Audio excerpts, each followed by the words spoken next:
Hello. Welcome to the Xirtus.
Synctank.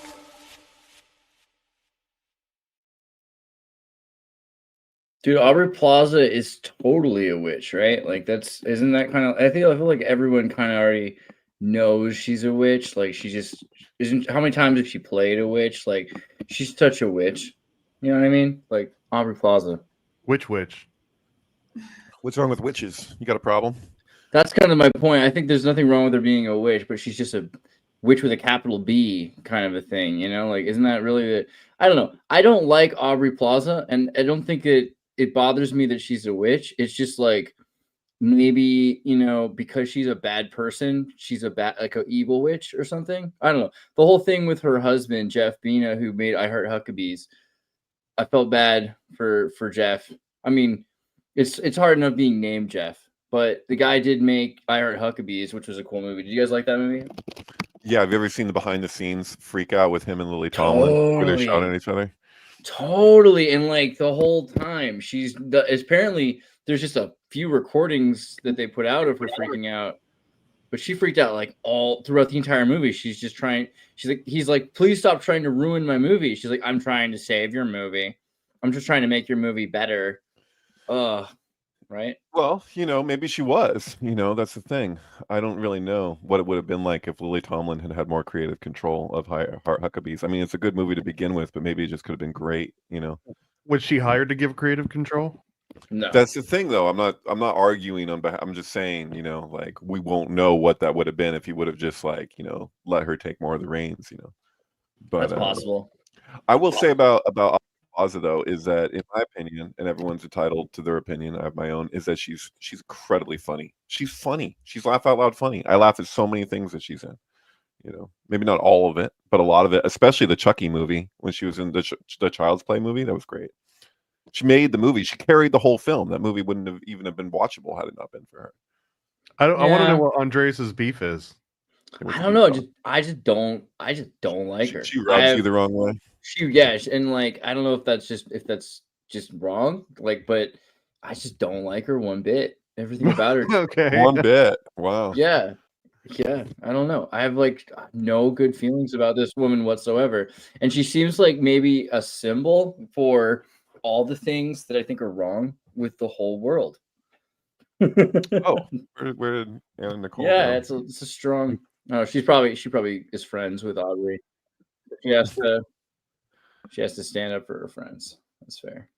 I feel like the jury is out for me. I haven't even come across any reasons to like.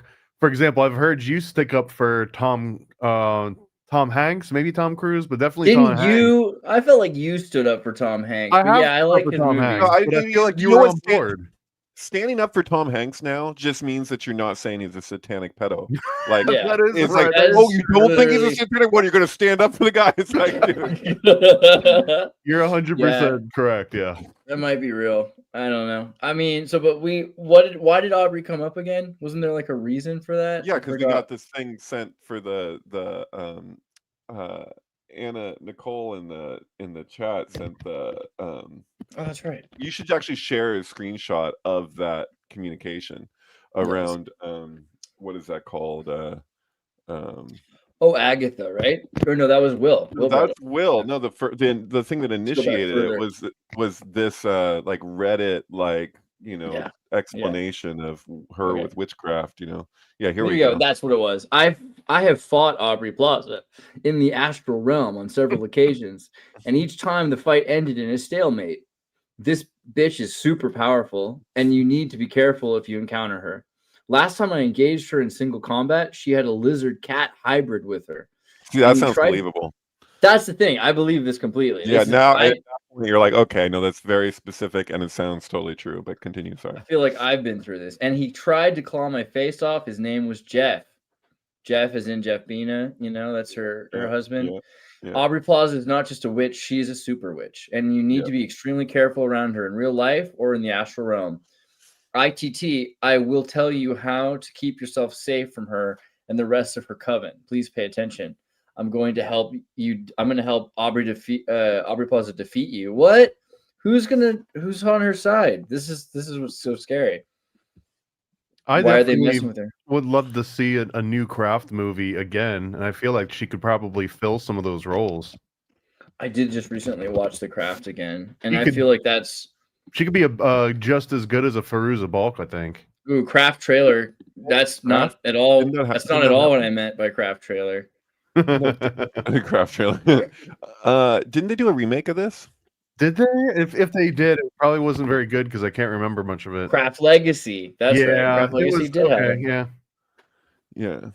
Light as a feather, stiff as a board. I don't know. See, that's the But crazy Aubrey thing. Plaza wasn't in this. It would have been good. Why if am it was. I would have watched was. it. You're right. You know what? I hate that you're right about that. This is the thing. She does actually she might elevate a number of the things she does.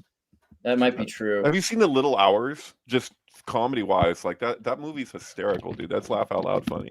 How many things are laugh out loud funny these days? I mean, maybe I'm Little Hours just was good. cynical at this point. It takes more. I'm jaded, so it takes more to get me. Little Hours is funny as hell, dude. This is funny for a freaking movie. It's like Portlandia for like people that love the Renaissance Fair. Yeah, it was Kinda. great. Kinda. Yeah. I don't think I I didn't even mind heard it of this at all. before. All right. Oh, it was great because it's kind of like about religious people and how religious people live in a community together and how hypocritical and pretentious they are and how people just kind of need the religious community. Actually, it has got the guy from Portlandia as sort of Fred like the Armisen, minister. Yeah, and he's doing his best to show how a religious community tries to keep up appearances even though everyone's running around having sex with each other, which is totally. Have you ever been to a religious community? I mean, it's pretty accurate in a lot of ways. This movie is hyper accurate about a lot of things. Ingrid Goes West. That was a good one.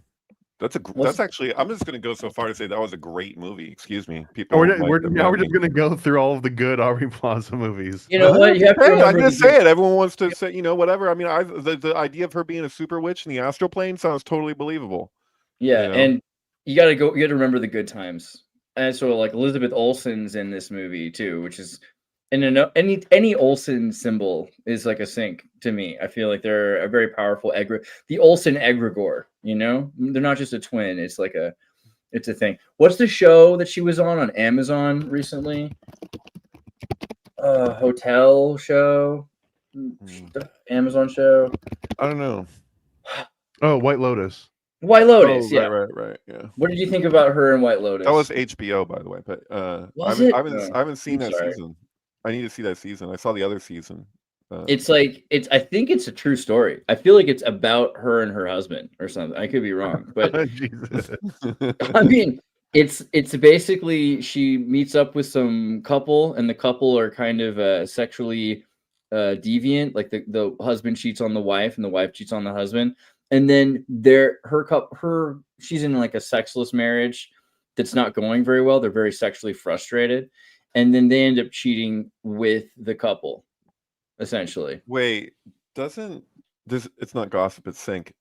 Doesn't God, I don't remember her name, her actual name, but Annie from Community, who's that chick? I thought there's another wheel in Alison this. Brie. Alison Brie is like connected in this somehow. I don't remember all the details. In fact, I'm not even sure if anybody knows the details. Maybe Anna does. Anna, do you know the details on Aubrey Plaza's whole thing with Jeff and Alison Brie is Alison Brie? also clearly a witch as well. She's probably in the same like Kabbalah yoga coven club in LA, you know. Probably, and it's probably cool as hell. And I'd like to be a It's fly on the probably wall. super rad, actually. I agree. That's Are we just describing NXIVM at a certain point? NXIVM with more or less eyeliner? I think it's like very post NXIVM. It's like NXIVM now that the feminist witches are in charge and they don't actually Like have. this isn't your grandpa's NXIVM. Yeah, Is Anna Nicole? Are you having technical difficulties? Is that what's happening? Yes. Oh, no. Is your Wi-Fi in retrograde? It is. I believe Mercury is in retrograde. Is it Yeah. right now? That would explain a lot in my life. Is that true? It's I also mean, this it is sounds true. in Isn't 3 that how weeks that leading works? to Tisha B'Av. So yeah, we're in like the trying times in the Hebrew calendar. I don't know what's happening astrologically at the moment, but Honestly, I think NXIVM's way better without Keith Raniere. Like he did everything he needed to do. I think they don't need him anymore. They at this point. You sound like we're talking Joseph Smith almost, like later church talking Joseph Smith.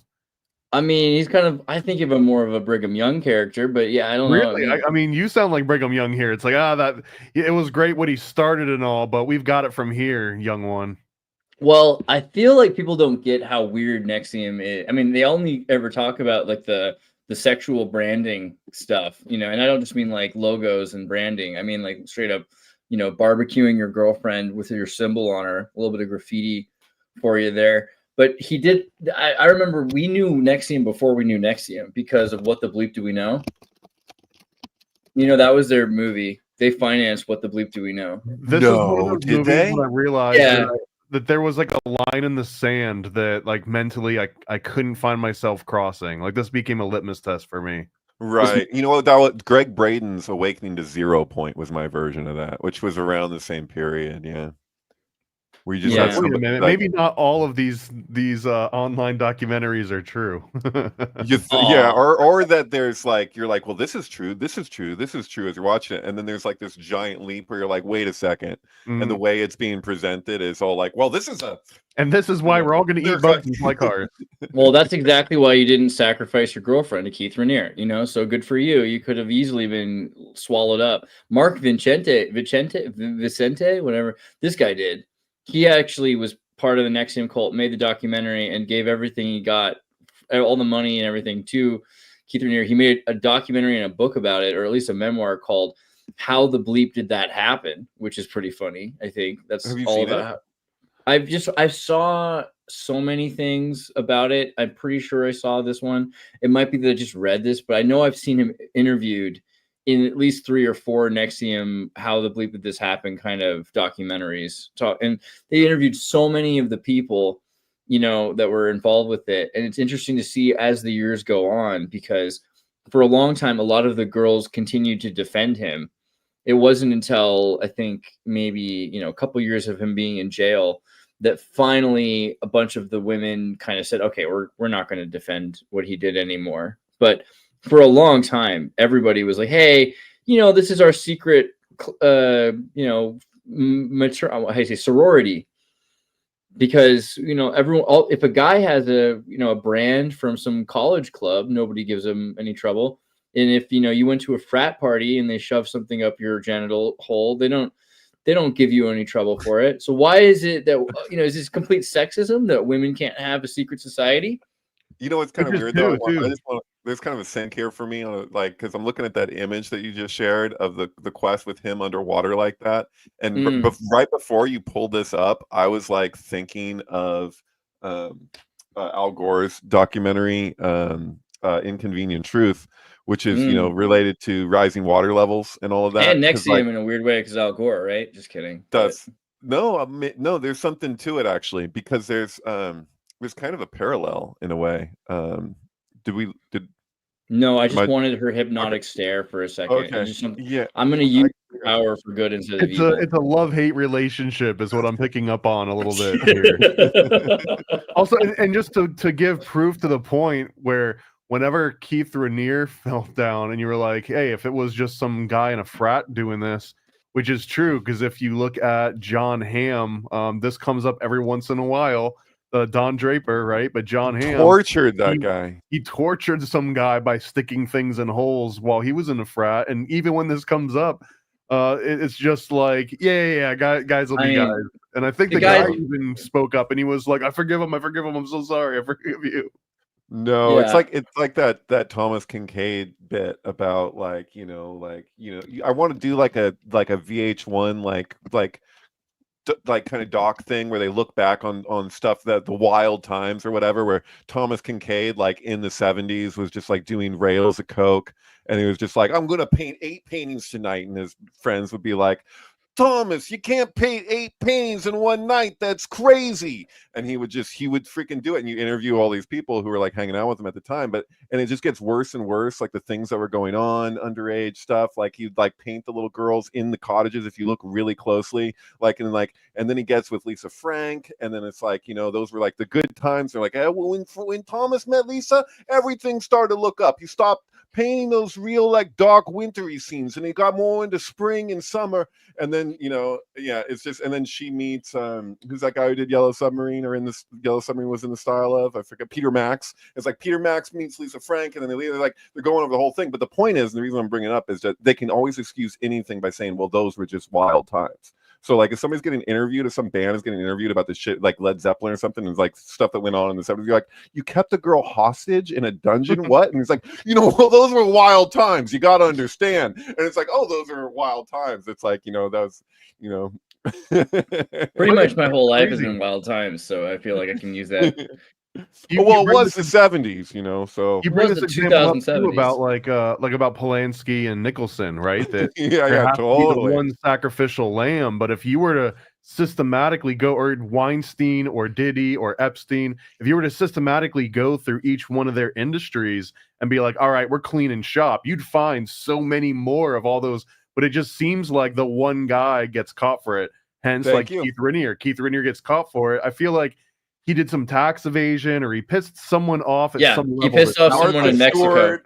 It was Mexico. So Keith Raniere, they went to Mexico. He had some big group, and he was really successful at getting rid of Tourette's and speech impediments that some girl had. But apparently these were like millionaire Mexican families.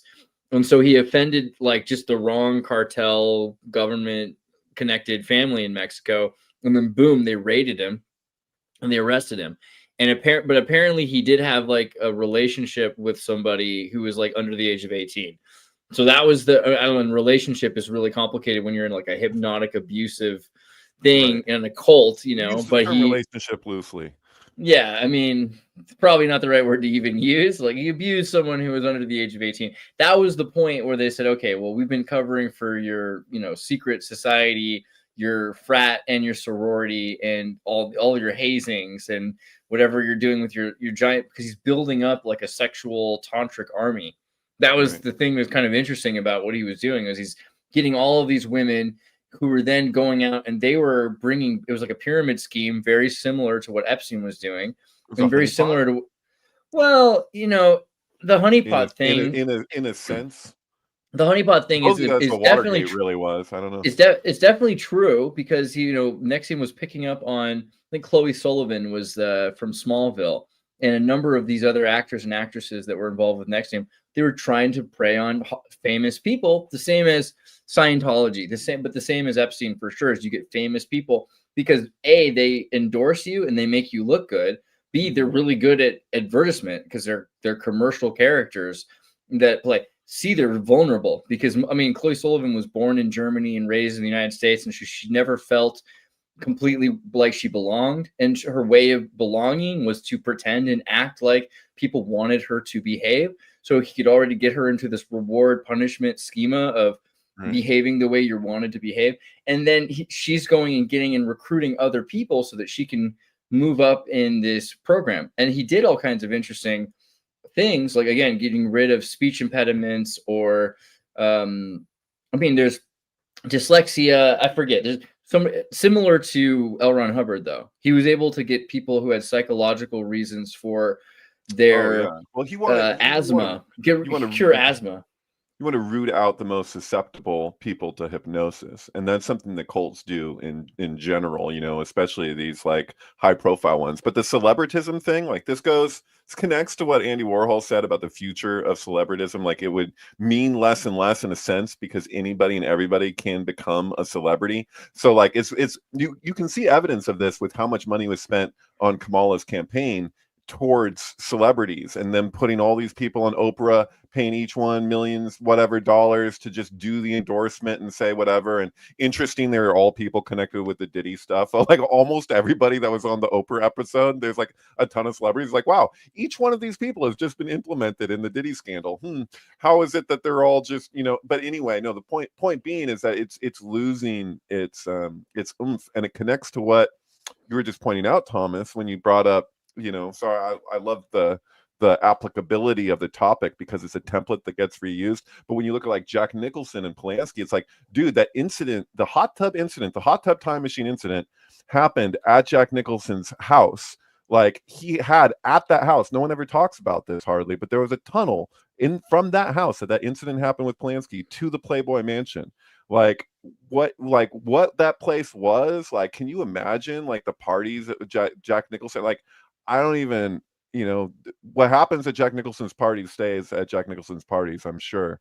But well, like if you know, go to one of these parties that have people already under scrutiny and you have a very foreign sounding last name, I feel like you're asking for trouble, because what happens is Polanski gets kicked out and you're like, the first thought, if you're not familiar with the crowd, you're like, yeah, why was that foreigner doing in this country anyways? You know what I mean? Because he's got the name to match it. So it's so easy to put that dirt on someone else. Right. Well, also it's so that particular thing is so layered and so specific to them, but there's aspects of it that are a template that gets reused and reused, where somebody is guilty and there's no, you know, they're guilty, but they're still used as a scapegoat. Like the scapegoat doesn't have to be innocent.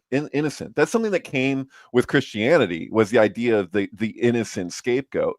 But like prior, it's like, you're scapegoating somebody. Like when you talk about the like, and then with the witch hunt, where there's all these innocent women who are just working with herbs and, you know, like they're like, you know, doing midwifery and stuff, and then they're just like, oh, witches, you know. It's like that's something else. Well, part like, of that too was sure. it was before there were any social systems in place. So those witches that were gathering herbs and stuff, they couldn't really afford to solve any of the problems that came up in their lives, especially if they were truly old maidens.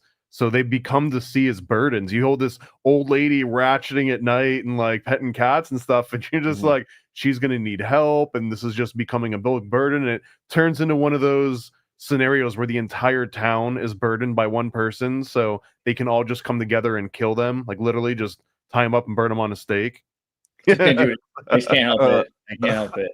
Arthur Miller wrote The Crucible, right? Arthur Miller was totally like, he was involved in a witch hunt about communism while he was with Marilyn Monroe, by the way, before he filed for divorce, right before production started for The Misfits, that he oversaw and tortured her like the whole time leading to her death. But like there's a weird thing here, like it's why Marilyn Manson calls himself Marilyn Manson, is because of that duality of Marilyn Monroe being like so just like on this giant pedestal, and you know, arguably understandably so, and then Charles Manson being like the ultimate demonic like expression of, you know, in society, like you're like, this is the lowest of the low and the highest of the high, and you put them together in the way that we have like attraction and aversion are two sides of the same thing ultimately.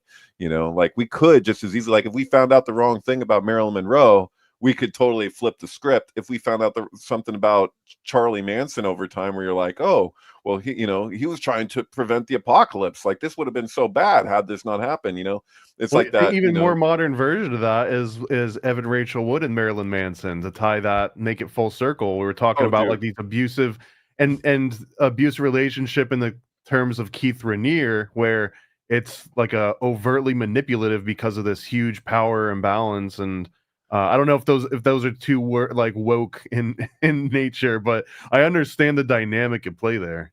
But wasn't Speaking that of kind of like which, the point? Was he was saying there's a relationship between? I'm sorry to interrupt, but just because you no, go said ahead. that, like power and balance was the whole point of like a master apprentice relationship. And if they're volunteering to be a part of a master apprentice relationship because they want to be empowered or like, or at least taught about like modeled power modeling or something. I mean, this is the thing. Everything was fine until the Mexico trip for them. Apparently, the Mexico trip was where, and I mean, before that, they were literally locking people up for like years at a time, but they were okay with it because this was their some sort of like a penance, like some sort of occult penance that they were allowing for. This is how I feel about the movie Sword in the Stone now, by the way. It's The basically Disney same one? thing. Yeah. Yeah, because he's like Merlin's like, dude, screw you, kid. He's You're an a old freaking guy kid. that lures a young little orphan boy into his cabin out in the woods and teaches him magic. But You the kid's know, already used to being abused. He's abused by there's his it's adopted weird. father, his older There's brother. there's sync evidence with this one because like I feel like there's more like so if you play Eat Me Drink Me, which is a reference to Alice in Wonderland, right? It's an album from Marilyn Manson called Eat Me Drink Me, which is his like it's his his like romance album, right? And Mhm. like that syncs with the film 13 Oh, with her like so well. And what's crazy is you're like she was so young. If you entertain intentionality and there's certain things that happen that are like kind of evidence for something, it's kind of crazy. Like there's like phone dialings at the same time. There's weird shit that happens, and I'm just like, it looks like he was like had basically selected her at this time, and was like before that, like ways before they're ever actually together. Like he like I get that impression. Like I can't make that claim in absolute terms, but the sync looks like that to me. Like I feel like when I found this one, it was one of those examples where it's like I found something personal that is not necessarily for me. Like, and it's not even necessarily like for like fans. Like this is just his own trip, you know? Like I don't know what the hell, but yeah. And also yeah, it was a like that's wild the movie. thing is that Alice in Wonderland, you know what I mean? Like his Alice Liddell and Louis C. Carroll's relationship with her, like all the weird, like it just seems like he's encoding it to begin with. Like I don't know. I feel like he groomed her. You Well, know. dude, Mhm. again, Sword in the Stone. If you look at the original source material, it was about an older guy that liked to groom younger guys. Well, you know when we say platonic, oh, they're in a platonic relationship. Like Plato had sex with his Yeah, students. We know that now. When we I don't mean to first said laugh, like but yeah. platonic at the time, like we didn't know that. Now we do. We're like, oh no, oh ooh, really? Oh, there's a letter. Ooh, this checks out. Oh, Does I this see. ever come up in the Aristotle versus Plato sort of debates? What about Aristotle? Was he clean on this? I doubt it. Uh, I mean, I think I have to wonder if Socrates was clean because I doubt he was. He seems like he was a dirty old man, I even heard maybe that self-admittedly. he was corrupting the youth. So I don't know That's what that the means. You know. no, So because that that would was be an totally interesting position. socially acceptable. That's the Nobody one thing takes they were that all right with. nobody takes that position about Socrates that they're just like, oh no, he deserved that. They should have given him more than hemlock. It was bad. It was really bad. Well, If the Hemlock woke had allowed just him to fake his death. It's at the Passover plot with Socrates. Then the I amount think of like so. Socrates, it Abraham feels is like they're Plato. trying to make another Christianity, right? Out of like a character who probably like like the amount of parallels between the Gospel and the Republic from Plato are pretty Yeah. striking. Like in And fact, Abraham's cave is basically Abraham's in the cave, right? And he comes out seeing symbols differently. He's anti-idol because of this. How is that not Platonic Hellenism well, to say, the the cave? symposium just screams of Bereshit, right? Where you have the Adam is the two at the one, and then the split happens like that. If anyone who's seen Hedwig and the Angry Inch and The Origin of Love knows, like like this is very biblical, right? It's like he didn't pull this out of nowhere. This is an inspired idea, but they're like personalizing it. They're like taking it and making it something that's more applicable to the times, right? So like Plato's Republic is like that one part in the gospel where Jesus is in court, where but in Jesus's case, he's just refusing to talk, and then finally he says how the Son of Man will come. Christians today take it that the Son of Man is him talking about himself in the third person, when the Greek doesn't really indicate that. He could easily be talking about the one who's to come after me before this generation has come to pass, 40 years or whatever. When Jerusalem gets sacked, who's going to sack Jerusalem? He's probably talking about Titus Caesar, but who's there for Vespasian doing his father's work, but whatever the case, you know, there is that parallel with the Republic where he has a choice. Like some Christians will tell you that Jesus at any point could have asked for his Father's help, and the angels could have come and saved him from the cross. But No, he was had on hard to do mode this. though, bro. He was on What's hard that? mode. He was playing hard mode. Well, it's the difference between a martyr who's like a kamikaze, who's like actually like they're deciding to sacrifice themselves, versus the martyr who's, you know, the end of the Wicker Man, where he's screaming and yelling and he wants out of that Wicker Man. You know what I mean? Like it's like, because that's the thing with Socrates, is that he chose it, right? He could have left Athens. Like they're like, all you have to do is leave Athens, and he's like, I cannot do that. And then like, oh, fine, here, take this hemlock. Like it was a choice. You know what I mean? But he's like, it's not a real choice, because this means everything to me. This is my life, you know, like the unexamined life is not worth living. I have to help other people examine their, you know, but it screams of that same principle that you see with Jesus, at least communicated, that it's like he had a choice and he chose to die for your sins, you know? Right. I mean, Christopher here is like, Jesus paid for our sins. Then why are you still sinning? You know, like, I mean, I just don't get it. I just don't get the whole argument. Do you know what a down payment is? It's kind of like that. It's like a retainer. I'm sorry. You got us on retainer, a sin retainer. And this is something I mentioned this before. We were talking about like Black Israelites, and I had just recently watched this movie from the early 2000s called The God Who Wasn't There. It's about this guy that grows up in a fundamentalist school, and then he like just comes to terms with it over the rest of his life, and he just kind of like hates all Christians across the board for a lot. But he makes this really good case, and he's like, if you truly are Christian, if you are like a straight fundamental Christian, then doesn't that mean that anyone that's not Christian, you're saying, hey, my God killed his own son for you, which is the biggest sacrifice anyone could ever make, and you're not even acknowledging it. Like, you're still worshiping him, but he's like, guys, like, I appreciate all the praise, but did you see what I just did? Why is no one mentioning this? Why is no one thanking me for this like huge sacrifice that I just made? And in the documentary, he's making this case that if that is true, and if you truly believe that, then they're justified in feeling almost militant against all other denominations, against all other religions, where it's like, my God did this very tough thing, and you won't even recognize this. Yeah, but like, what does it matter? Because if you can sin, I mean, it feels like if you can kill babies and, you know, be Keith Raniere, and you're forgiven, you know, by the greatest love, right, as you put it, then at that point, it's you. What is the problem with like someone who just doesn't appreciate a gift from God? Well, is that like that much worse? This is doing that thing where it all comes down to knowledge again. So now we're back to the Genesis story with the garden, because like that's how it goes, because that's the issue, that's the beef that I have with the interpretation today from generally with the organized religion and Christianity, is that the treatment of it has everything to do with knowledge, that you need to know that Jesus died for your sins for you to be saved. Whereas I don't necessarily gather that, unless if you're talking about the rest of like the gospel itself seems to be, this thing happened, it's a fact, it's done. Like it does, like you knowing about it isn't essential, because this is just the truth. So it's like, did it happen or didn't it? So you're like, you ask him into your heart, okay, I can dig that. Now we're at least getting a little bit more bhakti. But this like yon notion of like you need this knowledge, then it's like, oh, so I thought knowledge was how we got into the fall in the first place. So you have the knowledge that's the cause of the fall, and the knowledge that's the cause of redemption. Then what, was the serpent not lying? Because if the no, he wasn't. Like, you will be as gods if you eat of this tree. We know. Well, we know that you are as God, right? Like Jesus says it, ye are gods. Psalms 82 says it, like ye are gods, and Genesis 3:22 says it. Genesis 3:22. Elohim. It's still da'at. Elohim literally says, "Behold, that man has become one of us to know good and evil." I mean, it's straight.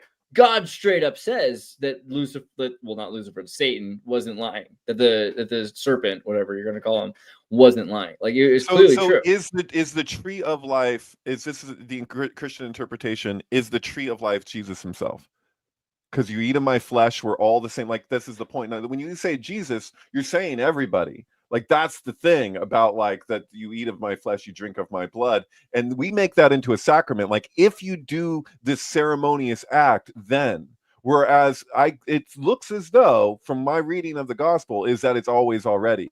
Like that's the revelation, is that it's always already. And then you're like, oh, it's always like this. So it's like there's a paradox there because you're like, whether you know or you don't know, it's what is. So this is the difference between like this is why this is the dash in the Kabbalistic tree when you go from Bina to Chesed, right? Where it's like this is a non-existent pathway. There's a direct line that's a vertical line between Tiferet and Keter, but we're going to pretend we need some intermediary. And in this case, and it's directly through Da'at, it's through the knowledge. And my point is, it's like, dude, this is all a lie. Like there is a direct line, like whether you know it or not. You don't need to at this point, you know, for it to be a matter of like knowledge. Like I don't know, I think that's what I've said this before, but I think that's what the Who was trying to communicate with Tommy. Well, yeah, my understanding is just slightly different than that, David, just because I remember this coming up. This was one of the contentions that I had when I was being raised Catholic, and this idea that if you don't hear about Jesus in your lifetime, someone doesn't spread the word with you, then you kind of just go based on merit. That you never it's that God will judge you by the actions that you took and whether or not you live by the truth that you did know versus the truth that someone hadn't spread to you. And that was the total like mind meld for me, because I was like, well, does that mean that if I was just like 50-50, you know, I'm coasting by 51/49, I'm more good than bad, right? And then all of a sudden some missionary tells me about this story and I'm like, that doesn't sound plausible. And then I just keep going back to my 51/49 life. Now all of a sudden there's extra sandbags on me, because when you get there, they're like, hold on, it says right here on a Tuesday at this time, someone knocked on your door and they were like, have you heard the good word of Christ? And I was like, I don't need any today, thank you. And I shut the door on them. Then now you have a higher chance of being damned than someone that didn't answer the door that day. Yeah, see, I don't believe in personal salvation is my issue. Is like I don't even see it in Christianity, the idea of personal salvation, except in the way that it was propagated by preachers and stuff. Because recently, it seems to me that that's the point of the eat the flesh and drink the blood, is that we're all these cells in this larger organism, that no sacrifices for nothing, which is kind of the point of the cross, is that everything that you could see as a missing of the mark and a failure is actually like a troubleshooting of the larger intelligence, and that there's a developmental thing taking place that ignorance itself is a part of, even a necessary part of, that it all works towards this ultimate end. And we're looking at the tiniest little aspect of this enormous thing as though focusing on it like this is everything. And like, meanwhile, this whole like larger organism is continuing to develop, you know, cells I'm just thinking, yeah. What did you get me for Christmas? Yeah. What did you get me for Easter? But I think that there's something to be said for any individual that truly busts through the envelope of what is like possible in like the metaphysical realm. And so that's the place where I can really dig it, like as far as like Buddha or Christ goes. It's like when one individual like penetrates the envelope, then it becomes inevitable that in the long run, because it's been shown that that's what's possible, that the intelligence of the larger organism eventually like pushes everything towards that. There's the 2-minute mile or the 4-minute mile. That's what I'm talking about. Yeah, and Joe Alexander talked about that in his chapter in the Sync book, by the way. And I felt like that was one of the more impactful things in the Sync book too. So in this case, Jesus is just the first one to run a spiritual 4-minute mile. That should be the way it is. I think that's a better way. Or one of, you know, those like, I'm sorry, it's a Muslim, but maybe he's one of the prophets that was able to accomplish that. Yeah. Ooh, now you're gonna really upset some people. So I'm not taking that ultimate position. I'm just saying I can entertain a lot of stuff. You know, I'm not so rigid. You know, right? I think the issue with the hypocritical schizophrenic God, which is the way that Christians present God, is that God talks to himself. If you're looking at Elohim as a singular royal we, that's very strange. It's like, why is God saying to himself? And it's like a comic book in the 30s where it's like, look at me, I'm talking to myself with a little thought bubble. Right. Man has become one of us. And now, you know, we better be careful. You know, we better go down and confuse him so he doesn't come up here and be with us. All this very weird way for God to be. Well, it's also a verb. So God in the first place. So it's you're relating to an action too, which is crazy. an adjective. It's God so tier. close to my understanding of this too, like very juvenile understanding. But again, growing up, like I always thought that like God, capital G God, he was like the angry, grumpy dad of your best friend Jesus, and like Jesus is always like bringing you over and you can hang out with Jesus, but like you That's don't really like your Marcionism. dad, and he's like, just don't talk to my dad. If you see my dad in the room, just like you can just talk to me. I'll make sure everything's cool. And then like Right. he's rumbling, so it's like man has become one of us. It's almost like, what does this guy live here now? Like that's kind of the same way that I always imagine that. Like God seeing you is kind of like this Well, he'd be Jesus back is bringing over here friends eating at over my here. table. Yeah. Right. This is a difficult thing, though, to be clear, because when we're talking about like Christianity is grafted on to the Jewish religion, right? So like, there's no question, because all of this stuff is in the book of Isaiah. Not, it doesn't take much. There's communication around the Mashiach. So you're These like, Orthodox Christian white nationalists are convinced that Jesus is the son of a Roman centurion, and that the Right. Jews just made up the whole connection. I don't know, like it's hilarious. There are idiots out there, but yeah, let's just for the sake of the show continue belief that everyone knows that Jesus was a Jew. I mean, apparently that I'm just finding out this month that not everybody knows that, which is pretty funny. They're all like, it's crazy how many anti-Semites love Jesus. It's like I haven't quite figured out. right, but you see the parallel with Herod and the Moses story is that Moses is sent down the river while the firstborn are being killed. And so how does it play out? Is that that's how he comes to being in the first place, is they're running from the same type of scenario. And then you're like, just like with the story with the plague, that the firstborn gets killed, the Pharaoh's son gets killed because they kill the firstborn son.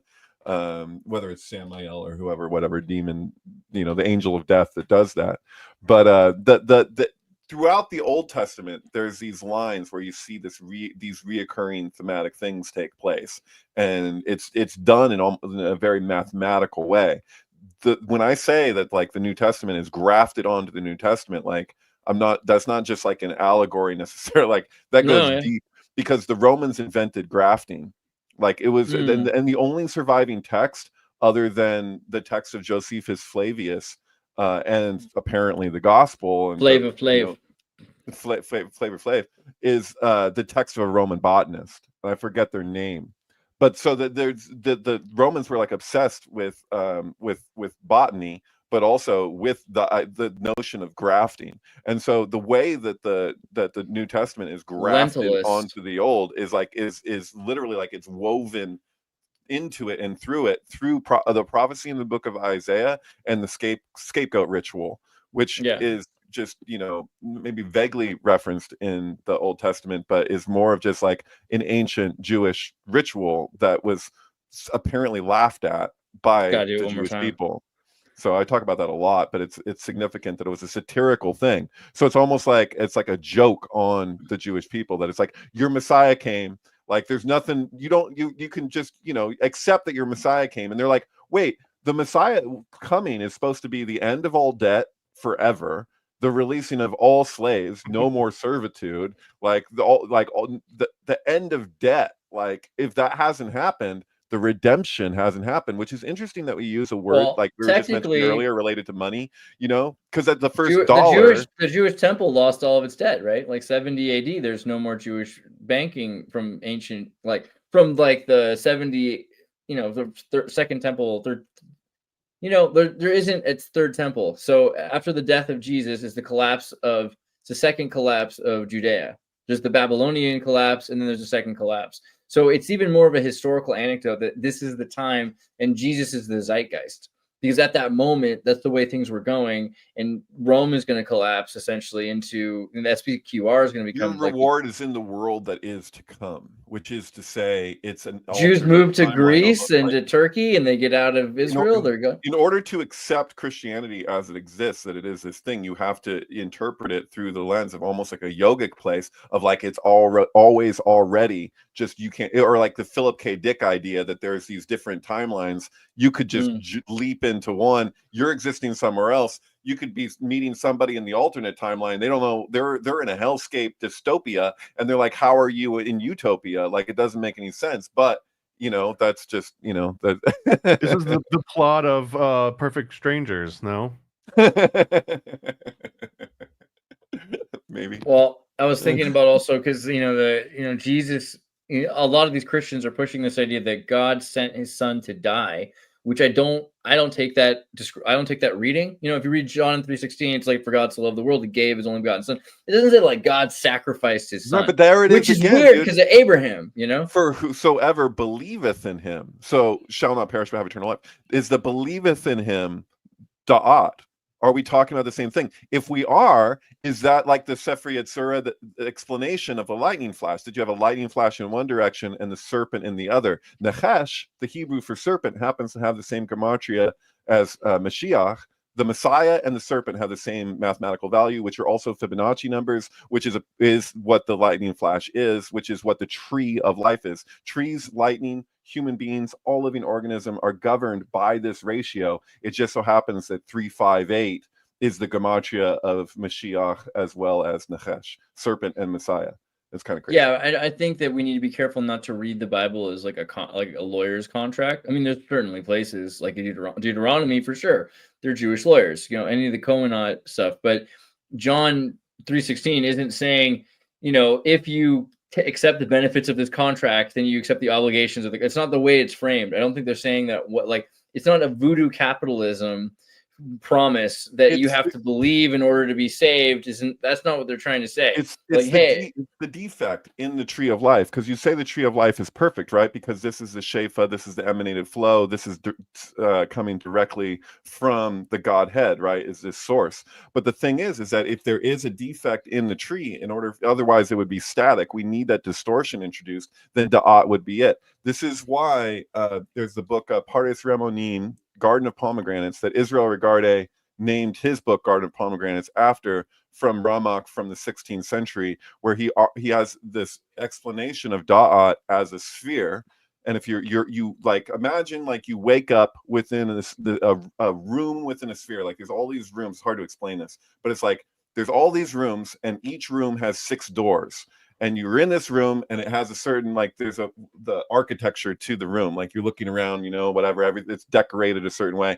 And then you choose I'm going to go through one of these doors. You open the door, you go, it leads you to another room with another room with 6 doors. And it's different. It keeps on being like, it's interesting enough to keep your attention. Right. So then you go into then to pick another door, and then there's another room with 6 doors, and it just goes on and on like this. It's basically describing a spherical fractal where there's no end to it. And so it's basically like that is knowledge, and that is the universe, at least as far as our perceptual reality is concerned, according to Ramak. So he's saying that da'at, like knowledge, what is being treated, like what is that other tree in the garden? There's the tree of life and the tree of knowledge. Is that you could get lost in this forever because you could be endlessly fascinated by the constant commentary. It's the nature of thought to be this distraction from the actual emanated flow that is the tree of life. So it's saying you get caught up in the thought, and that's identity. That's what identity is. That's why it's so insane what's happening with the neuroses in society, with identity politics, and the whole culture war relies on this notion that identity is something more significant than it actually is. Isn't like imperfectly trying to replicate the perfect, like the serpent of it, right, versus the lightning? Isn't that nature of thought? Isn't that still preferable to not doing anything at all? Like if you just sit there and you're just like, that was a cool lightning strike, and just wait for the next one. Absolutely. That was Helena Blavatsky's argument, which is why she was kind of demonized, because she every so often would argue that the value of the serpent in the garden, which is basically describing the value of ignorance, right? That it's better to act stupidly than to not act at all, right? Which a monk might differ with, depending, it's like, that I love that Sean Lennon meme where he's like, he has like a monk on the top of a mountain just meditating, and it's like, somebody needs to tell this guy that silence is violence. It's like I've been meaning to do. I got an idea for the Eastern Orthodox, a monkey. There's kind of a monk thing right there. I don't know. He's got a little suit on him. He's an organ grinder. The sparrows know. Thank you, Minnie. She says $9.99. Missing the live. Can't wait to watch it later though. Just want to say we appreciate you, sparrows. You're epic. You're great. But I wanted to bring up Jesus' sacrifice because if God did sacrifice his son, he then absolutely did, because well, if he's omniscient, then he knew what was going to happen. So therefore, putting yeah, but he knew that you were going to eat the fruit also. Just because this is not right, Calvinism. but I'm saying it's still sacrifice, at least knowingly. I think he's just kind of like throwing. He's like, Okay. I bet I leave a bunch of bananas in front of this Hold monkey. on. I'm gonna get annoying here, dude, because I'm like God throwing the quarter into the machine and then pulling it back out because he's got the string on it, and we're I like, never thought of you as a Calvinist before. you said Come on, if Tom. God knew. Like, I'm sorry, like I said, I'm gonna be annoying here. If I'm gonna have to like put a end to my argument for myself, just so I don't just end up being ridiculous. We'll get But to the like mushroom part. you We said, like it when you you're said, God knows. Dot. If you look at the arrangement, Let's pull it up. Chokmah is wisdom, Bina is understanding. Neither of these are knowledge. So when people are like, God knows to know everything, knowledge is related to accumulation, right? There's no the supernal triad. None of these things apply in any usual sense, because these are Bina's the living waters I of get life, that. Yeah, right? I have to think of this in slightly different terms, but I understand this as knowledge is a database. The database just sits there and it holds all the information and it's accessible. But no, it could be there's nothing emulation. there. That's the point of what he just said in terms of the multiverse, the Philip K. Dick reality. There's definitely a Man in High Castle universe where we didn't murder Jesus, and we're just like the crappy monkey timeline. We're like the lame humans that do everything wrong all the time, and he has to laugh about it. That's why we're the chosen. That's the whole idea of the chosen people. It's like, I like to watch these people screw up. That's basically what the Tanakh is about. It's about people constantly screwing up every time God made it really clear. Watch this. I'm going to say not to do this. I'm going to explain to them why they shouldn't do this. And they're going to do it anyway, but it's so that he can see what would happen if that happens. It's not that it's inevitable in every possible probability that we're going to screw everything up the whole time. And the idea that Jesus is someone doing a perfect run, like you said, is showing look, you literally don't have to screw this up. It's amazing how much you screw everything up, considering that you don't have to. Watch, I could do it myself. Put me in there and see me do this, and I can do this perfectly. Anybody, you all could do this. I don't have to have superpowers to be able to live a perfect life. And everyone you get to the Augustinian perfect Jesus versus original sin reality, where they're like, no, God really wanted to murder his son. God's a freak who just wants to sacrifice himself. He's a sadomasochist who wants us all to suffer, and he's going to murder his son. And happy birthday, Jesus. I mean, which is more funny if you know Abraham, because in Abraham, what is it, Genesis? With Isaac? You're talking about the binding of Isaac? Yeah, because he's like, dude, do what I say and not what I do, because I tell you not to murder your son, but I'm going to do it. What kind of crazy hypocrite are they trying to make? Is stopped by Metatron, but yeah. I've heard, I forget which version, if it's Jasher or one of the is it Sefer Ben Yetzirah? There is a version of interpretation, a rabbinical interpretation, where it was the voice of Samael. It's not. It's like the devil is whispering in his ear, pretending to be God. They say that it's Metatron, that the Kabbalists, that actually stops the rabbis, him, why they say it, that stops his hand is because it's referring back to that. It says from Hashem that my name is in him. And why would his name be in him? It's because the 314, the gematria of Metatron is the same gematria as what's on the front of every mezuzah. I can't think right now. Shaddai. So Shaddai, El Shaddai. So Shaddai is 314. Metatron is 314. My name is in him is supposed to be related to that. So, and Metatron corresponds to Da'at. So it's literally kind of telling you that it was his own. Basically that he had some moment of clarity, of insight, and it's related as an angel, because the angels, other than Lucifer, they're all mechanical. It's like the description of the elementals, they all just run, they just do this job, they don't have their own separate free will from Hashem. They're literally operatives, just the higher functioning in the lower world. Greek daemons, no? Eudaimon is the perfect spirit, but they're more than just spirits, because they have material form. So they're They're like AI robot systems. They're just mechanical systems that God uses to operate in a beyond celestial material reality. Right. The idea of Lucifer is that if you didn't, well, Satan as adversary, right? They're different, Lucifer, Satan. But the point is that it's the element of distortion. That if it was just this, if it had nothing rebelling in any way, then nothing would ever. Then the cells would never split. You know what I mean? Like they would just be this perfect equilibrium, and then nothing would evolve, nothing would develop. So you need that element in it, and I can dig that. Like that makes sense to me. And that's also like why I was saying like what you said, Thomas, a bit ago, that I was relating to Helena Blavatsky. It's like, yeah, this has a value that we won't ever really conceive of, because the value transcends knowledge.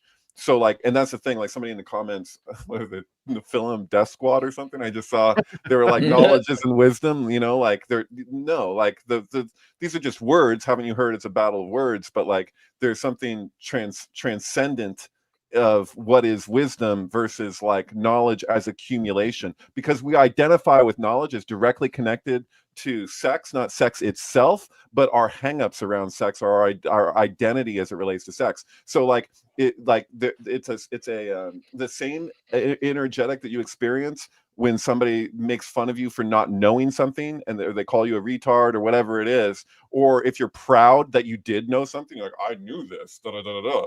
Like that contraction and expansion around knowledge and our relationship to knowledge is the same as our relationship to sex, like to be sex wise. So like we will contract and expand in relationship in the exact same way. That's the basis of a lot of psychoanalysis, and it's also the reason why in Hebrew the word da'at, that is the word for sex, is also the word for knowledge. They're the same freaking word, and that's why people say that the tree in the garden, the tree of knowledge, was just them having sex, because it's the same word for both. But it's also the same word in Hebrew in that same book for naked is the same word as to be hidden or to be concealed. So the serpent is, you know, the most cunning of the creatures in the garden. Adam and Eve are naked and not ashamed. They're both arum, like, and in the same way, da'at is like the sex and the knowledge. So those actually all relate to each other, you know. Yeah. Anyway. The serpent knows, and then they're virgins. Okay, but then the idea is still that Jesus is murdered and Abraham doesn't murder his kid seems like a weird. Why would you, because if you're telling Abraham, because you're in the image of God, to emulate God, and God says don't murder your son, and like it's Shaddai, or worse, it's like the descended Euphorus that's saying this, which is some interpretation. It's actually the voice isn't God in some interpretations. I think that's a fair idea, because God can just like show up and we see him in like pillars of light and everything. Here all of a sudden you have this voice, this sort of emanation who's lost their form. And that's the thing with the serpent. The serpent loses his legs, but more is that the serpent loses his skin and is not material. So you took an understandable leap there when you said the thing about God created man in his own image, right? In the image of God created they, them. Like, I'm sorry, that's like God is pronouns, man. It's weird. But like, because the Hebrew, the way that it's communicated is not he. So we say he when we translate whatever, it's they, it's because it's not Hebrew, male and female created they, them, but because speaking to the Symposium from Plato, like, and how that relates. So, but the thing is that we're assuming that when we say that man, woman and man as one is created in the image of Elohim, we're assuming that we're seeing ourselves as we really are. Like that there's no influence on our consciousness. This is where the Klipot come in, right? So like if we're not perceiving ourselves correctly, like if we are stardust and we are golden, like, but we're perceiving something else, we're not seeing that we're God. It's like, Yoda's like, luminous beings, are we not this crude matter? Like if we're not perceiving something correctly, right? Or like directly, then we're not perceiving ourselves as the God that we are. Like we can project, we can say we're perceiving ourselves, God is like us, but we're assuming in that we see ourselves honestly. You know what I mean? Like it's kind of deep. Let's upset some Muslims real quick too, because El-Aya, Allah, that whole idea of he, she, Allah, like that's a major point, that God is the Elohim, or the Eloi, right? Because Eloi is also the Aramaic enunciation, that the Arabs and the Hebrews were using Allah for the name of the plurality, the singularized plurality of God, which became he and she literally in Spanish and in Arabic, right? Like we're using El-Ea for that purpose, right? Mm-hmm. I don't know, just like that. I just like that because the idea of he, she, they, them, it doesn't necessarily matter unless you're referring to a plurality that is made up of many, which I think you brought up earlier. We should bring, I mean, if you want to get back to like male circumcision and reverse engineering your circumcision to grow a big old hood, what was the deal? Because you know a guy, what were you saying earlier? Well, I know a guy. It was from this series called BS from Penn and Teller that was big in the early 2000s. God, I just rewatched some of those episodes too, which is pretty funny. And it really, I really didn't like that series. I had to hate watch the whole thing. There's a couple of good ones. I don't know. For the most part, the recycling one's good, but I saw the 9/11 one, and I couldn't forgive the rest of the episodes after I saw that one. Basically, the same thing. I like the gun control episode because they're extremely biased, you know. And like I agree with their bias on the gun episode, but I don't agree with their bias on the polygamy episode, the occult episode, the feng shui episode, the new age episode, the conspiracy episode is just pathetic. Like you said, this is crazy. Clearly they're covering for people involved with 9/11, which is weird. Weird thing to do. Penn and Teller, the last Yeah, Teller did it all. You know, you can just tell. There was one episode, and it was just about like some weirdos that were circumcision is bullshit. Anti-circumcision movement, and this one guy was showing off that he has like these custom-made little weights or like systems of gauges to like. It looks like a pizza cutter. It looks like something for cutting pizza. I want to find the tool with that. Oh, I wish I hadn't looked that up. Oh, I didn't need. Don't share your screen. Don't do it. Oh, it's so much worse than you can even. Oh, I want to stop, but at the same time, no. You can feel it in your legs. Don't look at that stuff, man. Oh, brutal. No, I can't turn the safe search back on. You need the cells to split, David. You got to look at this stuff every once in a while, otherwise the cells don't split. No, I've seen some stuff. In fact, you shared one time my on the screen on the show a couple years ago my Twitter page when I was like, people were arguing stuff about the trans surgeries stuff, and I was like, dude, like look at it, like look at the certain, you know. So I was like sharing imagery. Tell me this is good. And then like which Leviticus would argue. Get rid of that. Yeah. Leviticus is not okay. Yeah, I mean, so how to regrow your foreskin? See, it's this weird tool they got. I don't want to like zoom in, but I'm gonna, you know. Okay. But this is this thing, and it's like basically what you do is you like rub it raw till it bleeds. You know how you do that. You know, and then I've seen you do it, and then you just pull it longer and longer. And eventually, you grow hood. You grow this hood that's supposed to be. And the thing is, you know, you could do this even if you already had a foreskin. Like think about how ahead you'd be because you'd be able to have even more. You could actually have a foreskin that's like 9 inches of foreskin to go with your 3-inch tiny little white nationalist. If you needed it. It would be like giving dinner at my cousin's house, and this guy was telling me he was doing this, and I was just like, "Dude, I've been." He was telling you he was doing this? Oh, yeah, and I was like, "Dude," and he was describing it to me. Oh, I'm sorry, what? You would assume at that moment, like he's probably strapped up. Yeah, like he's doing it all day. No, he's just like he's sitting there, and he's like, "Hey, he's sitting with my cousin. He's like, did you hear about my dick?" And my cousin's just like, "What now?" Because I guess it's a theme with this guy, you know, and like where it's gone. I'm not always doing new on the air. I'm not going to say. I don't want to put the guy down, but he's describing what he was doing, and I never heard of this before. It's what you're talking about, but his description, I was like, dude, I've been tugging on my dick for years, dude. My foreskin is not coming back. I was like, you know, like I don't know if I'm not tugging it right. I'm like, I feel like I've tugged it every which way. What do you got? You got some other suggestion here? There's something you know. Like Andre was saying, first you got to get it bloody. That's the first step. Yeah, well, I'm not doing that, so you know. Oh well. I don't want my foreskin back, so I don't know what I'm talking about. Anyway, you know, it's like a 3-day I have no weekend. basis for comparison, and that's what people will tell me. But the people who do, they also don't have a basis for comparison. So it's just like, and the idea I've transcribed ancient texts that's explaining another level of circumcision that I don't usually get here.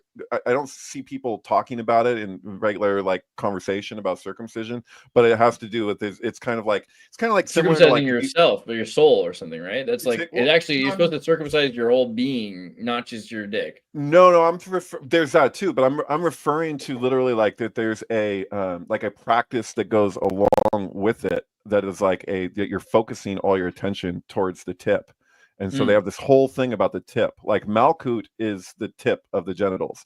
Like Yesod is like the shaft. Whether you're talking about the opening of the shaft for a woman or and by the way, if your dick the, looks like this, then you should probably consult medical attention. By the way, this right is a away. bad representation of the Kabbalistic tree because it has pathways that aren't there and all the attributes are wrong. But not just wrong, we have different ways to interpret it, but I don't even think that this is the Ari's attributions for the pathways with the letters. Don't mangle your phallus to look like this. Well, basically. this image isn't even showing us Malkut, which is what I'm talking about. So you'd have, Where do we begin with you? Okay, hold on. Right. Let's see here. Wait, does it? One. Oh, it's at the base there. We didn't go far enough. It's the same one though. This is it put the pathways that would be going from Netzach to Malkut and Hod to Malkut, and it put them between Yesod and Da'at and Gevurah and Da'at, and it's not even a thing. But that image is pissing me off. Don't show it again. Okay. All right. I'm sorry. Kabbalah. Where do you want me to even go with this? This one maybe? That one works, yeah. Although this one isn't giving you the letters, but it doesn't matter. This is good. This is good.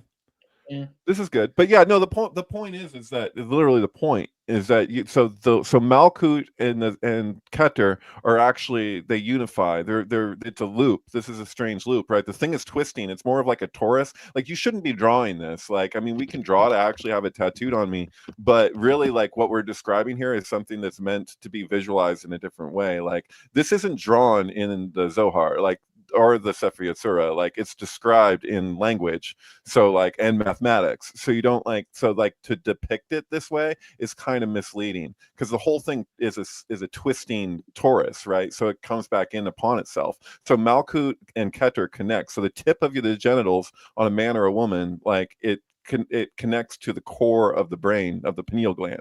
So like Keter literally means medial brain. It's described throughout ancient texts as the medial brain. There's ancient texts describing the function of circumcision, that it's not just you do this thing and then whoop, there you have it. It's kind of like you wouldn't say that if you're talking about like doing a drug with ritual. Like it's like you have the correspond what you're doing along with it. So this is a practice and a meditation that goes along with being circumcised. So these guys out there that are like pissed off that they're circumcised and they're super like spiteful and resentful about it, and they just won't, they're just like activists against that, whatever. I get it. I don't think hospitals should ever be circumcising anybody,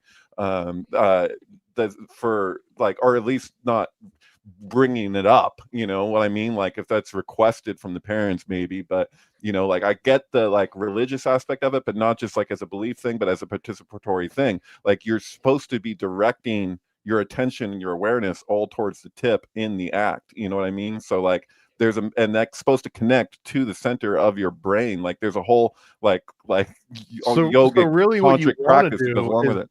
So really what you want to do is not get completely circumcised at birth and then every few years go and just shave just a little bit off the tip, so you can, it's almost like getting born again, right? Like you keep going back in, put all your focus on the tip, have them cut it off, and then once I guess the magic wears off, you go back in and repeat the process. If they cut the whole thing off when you're a kid, then you can't go through that process. Right. I mean, it's a little like Hedwig is like, this is, what is that? He's like, this is what I have to work with. It's like he was mutilated. Like this is not a pot. Like it's funny as hell that like trans community people have tried to use Hedwig as like some kind of like, this is like some good, like, dude, I wish I would go back to that. From the West Berlin. He's abused. He's abused as an East Berlin kid by his mother's American pedophile boyfriend, and eventually, like nothing about it is his choice. I think that's the most interesting thing. It's all abuse, systematic abuse his whole life. Totally. And so like, I'll always come across people online and elsewhere just like really, really angry about circumcision stuff and mutilation stuff. And I'm I get, yeah, exactly. But I get, like, I'm super opposed to like doctors saying it at all. Like, don't mention Right, well, circumcision. but should it not be on the menu? It should only be an off-menu request.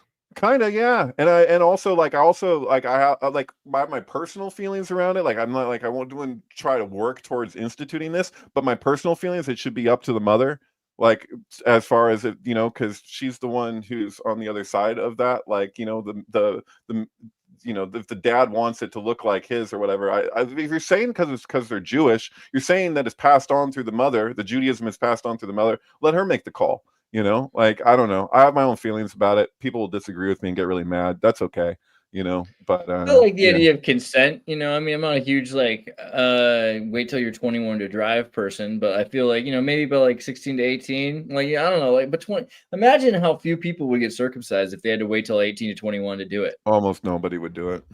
Just saying. And there you go. So that's an argument. Like, I can entertain a lot of the anti-circumcision argument. But I think actually a lot of people still like to stretch out their ears. I just saw a guy in Berlin who had all kinds of weird, metal thing. It's amazing some people will do to look a certain way. You see a guy and he's got $1,000 worth of silver and steel stretched out in his face, and tattoos that cost $1,200 to $1,800 all over his body, and clothes that look like army surplus that probably cost a lot more money than they look like, tens of thousands of dollars to go to make sure that you look like a homeless bum.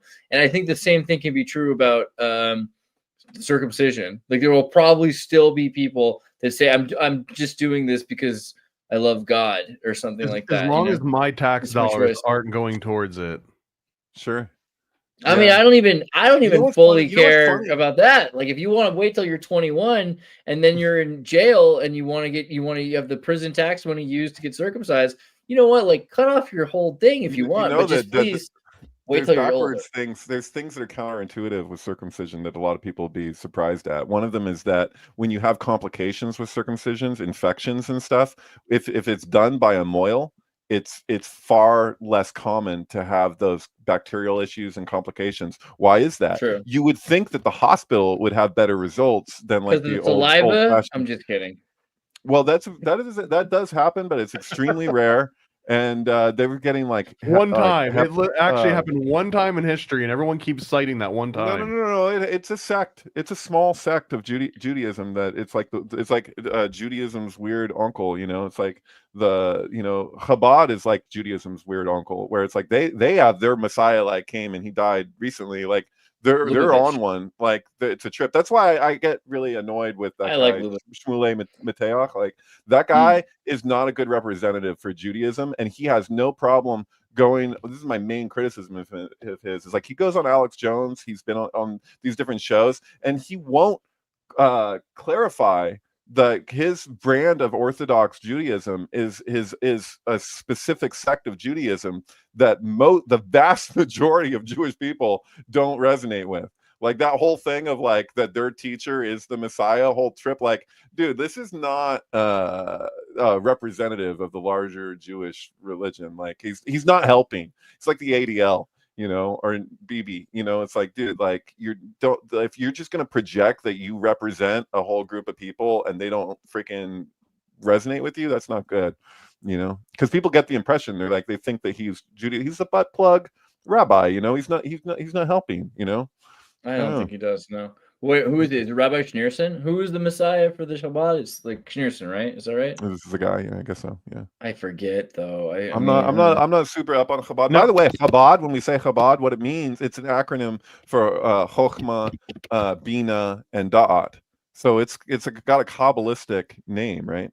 Kind of. Was that a real photo of him, or was that from like a movie in like the 1950s? No, that's a real thing. But I think this is his. It's got to be his grandfather, right? Because it's Mendel. It's Menachem Mendel, who I think is supposed to be, right? Isn't he supposed to be? Or am I crazy? Is this in it? I think he's supposed to be the. I want to believe maybe he's the most recent. I don't know how this works. Okay. Messianism in Chabad.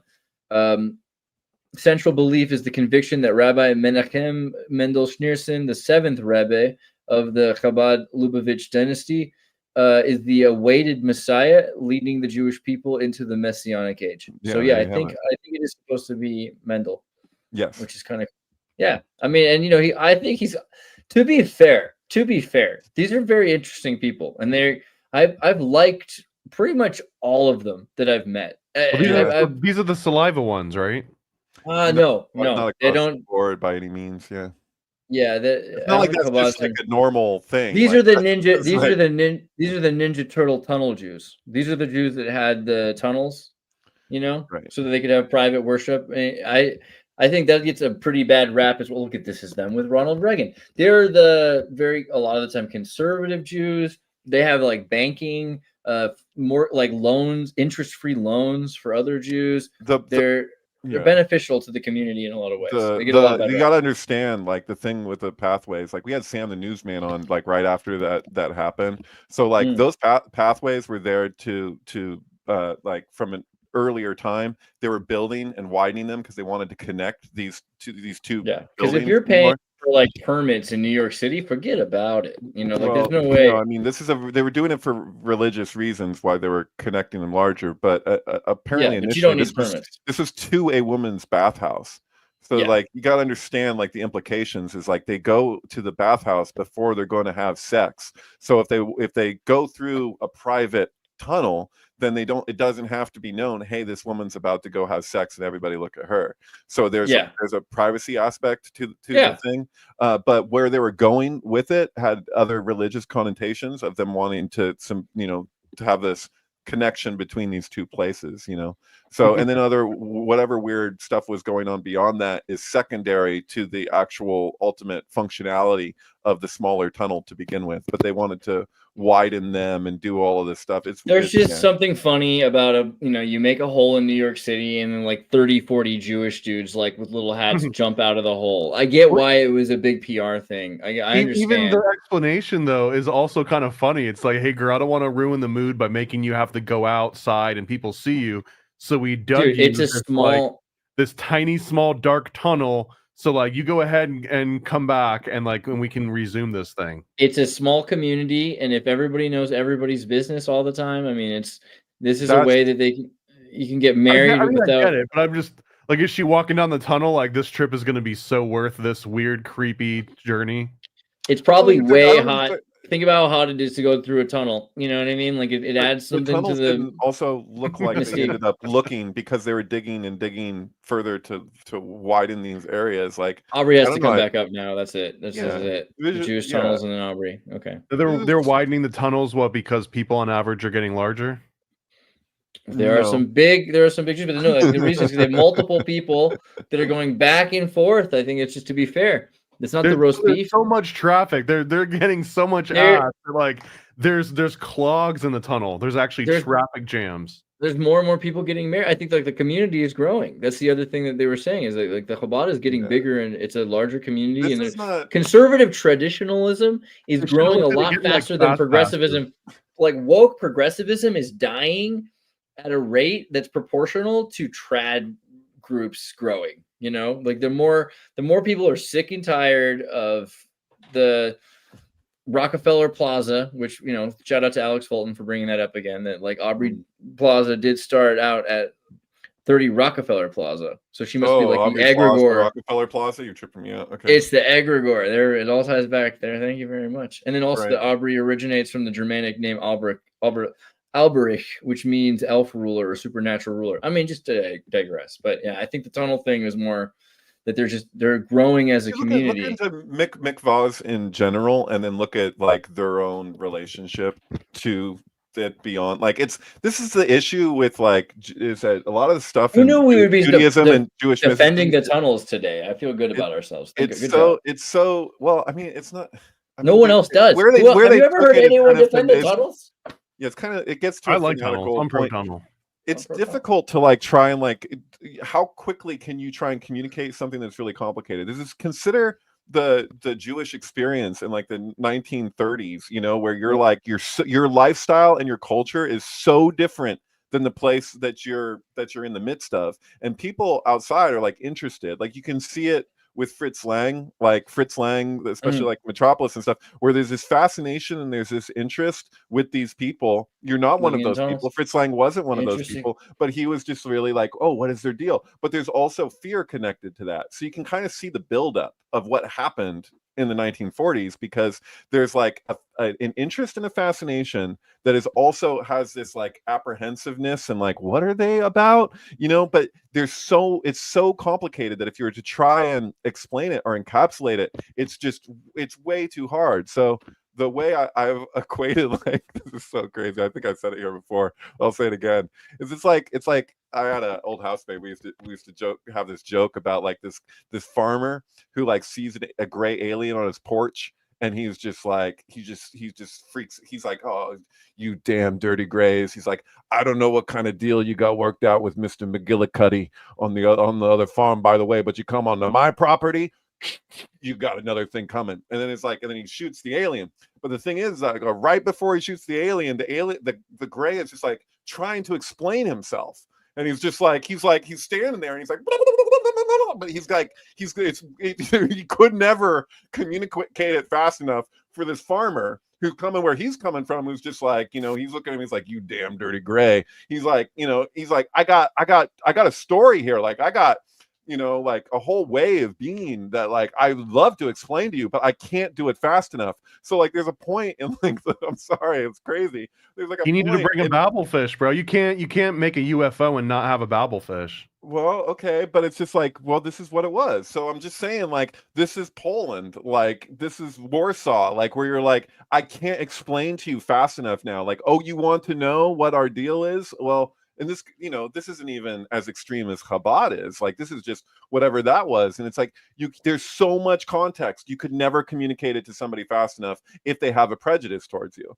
So they're just like, get off my land, you damn dirty gray. And they're just like, dude, I got a whole rich culture.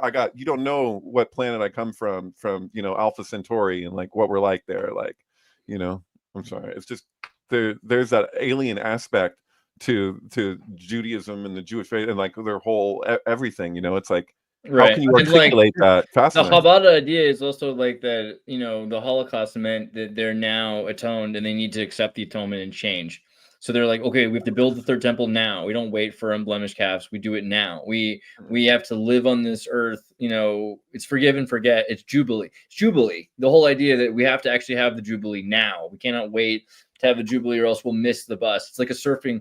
There's a wave. Get on the wave. It's time for it now. I think that's pretty interesting. Gate. It's more like, Rastafarianism. It's like bring it back to your Black Israelite thing, by the way. But thank you. But Rastafarianism, that was before the show that we were talking about that. I'd love the credit, but no, you bring it back though, because we can talk about it. Because I want to bring it back. I got something to talk about with that. Haile Selassie, for the reggae music Ethiopian, king, the only king who wasn't forced to surrender to the Ethiopian president too, right? Like that's he was the king. Right. It was before the Soviets helped a communist overthrow in the 70s of Ethiopia. Basically, thousands of years, Ethiopia was always able to defeat everything. They defeated, monarchies, Frankists, Ferengi, the Jews, fascists in Italy, the British Empire, almost until communism. Basically, communism was the one thing that they couldn't defeat. But they had this idea that Haile Selassie was the son, like the descendant of King David and Solomon, which is the same thing with the Rabbi Schneerson guys. He's supposed to be descendant of King David and Solomon, and that he's the most fitting ruler for this age that the Jews will no longer be oppressed. They have to be at least living on their own 2 feet, or that this is time to build their third temple, that they're at least free now. They're protected by secular, like New York, America. They're very patriotic because they think America is protecting their right to exist in their own religion. A lot of them came out of like pogroms in Russia and everything. So they kind of have the same kind of vibe. A lot of them are super poor. It's also funny because a lot of people act like the Jews are like all rich people. They're not all rich. Yeah. You run Hollywood, Kyle. Yeah. And like you could say they're cheap because they're poor, or you can also notice that a lot of the really poor Jews are like some of the most giving people. I mean, like I've gotten more free meals out of poor Jews than I deserve. That's for Totally. sure. But Yeah. I mean, but like, so this idea that they're kind of similar to the Rastafarians, like Haile Selassie didn't accept that he was the spawn of Jesus, that he was the Messiah. Yeah, but you He know what? didn't Though? deny it either. I have to interject here though, because I watched a documentary with my cousin the last time I visited Sweden. Who's my cousin in Sweden, Tom, is all about like Bob Marley. He loves Bob Marley, Dude, right? and Jews love reggae. There's definitely, but they had all these there. interviews with his ladies, because he was like, he wasn't marrying them, but he's kind of a polygamist, and they're just like, Oh yeah. well, Bob, he just had so much love to give. He just had a lot of love. Yeah, There's a they're like lot of Mormonism. love. They're like inch, Black Mormons. It's pretty great. But Brigham the Young, thing Bob was Marley, is that Brigham Young of his generation. if you watch these interviews with these women, or when I watch these interviews, I got the impression repeatedly from multiple women when they're describing the thing with the Ethiopian leader, that it really felt like it was an angle, because they knew so it was an activist type thing that was going on, and that it looked like they were all in on this joke, that it was like, in order for them to substantiate themselves, they were imitating what the whites had done in the world with like the conquistadors and all of it. They were like, what if we, like, how can they argue with us? We see what they're doing, what they've been doing. So screw it. He's the Messiah. What, you're gonna mess with our religion? Like, this is our religion. They're grafting it onto the other religion. So they're like, I'm saying this because the way that they talked about it, and like they have like a gleam in their they're like they're like, there was this inside joke. Like, it really felt that way. And they're like, and they treated him like he was the Pope. So it's like they saw him riding on the car down the street, waving at people, and they're like, he looked at me. I swear he looked at me. Like, it was like, I don't think they really truly believed it. But it depends on how high they were, right? I think some of them were pretty high, and they're probably like, yeah, man. They were high in other ways too, because they had like their own kind of cult thing going, but it seemed kind of healthy. Like, well, whatever they had going on, whatever Bob Marley had going on with his company, like, this isn't Koresh shit. This is quality cult stuff, like the good kind. Like, it's like, and Haile Selassie gave like a giant piece of land to develop the Rastafarian plantation in Ethiopia as well. I know that Haile Selassie landed in Jamaica. He got freaked out in the plane. He decided not to. He got out just to wave at everybody, and he got back in his plane because he was like, "Oh my god, this is like, oh my god, they're taking it there." But I think they took it there because they knew that it offered a layer of protection for them, because they could stand in this place of, we have something. Because if they had nothing, if they were just like, we're trying to be activists, but we don't have something that we can, what better thing to use than the Bible? You know what I mean? Like, what do you have to say to that? Like, you're substantiating all these different sects of religion yourselves. Like, why can't we have a part of that? Why can't we have our own version of that? Well, because there's like a Steve Jobs response of, you're holding it wrong. Like, you're holding your Bible wrong. That would be, of course, but what else are they going to do? They're like Hedwig. They're working with what they got. That was kind of the thing. They were working with what they had. They were told all their lives.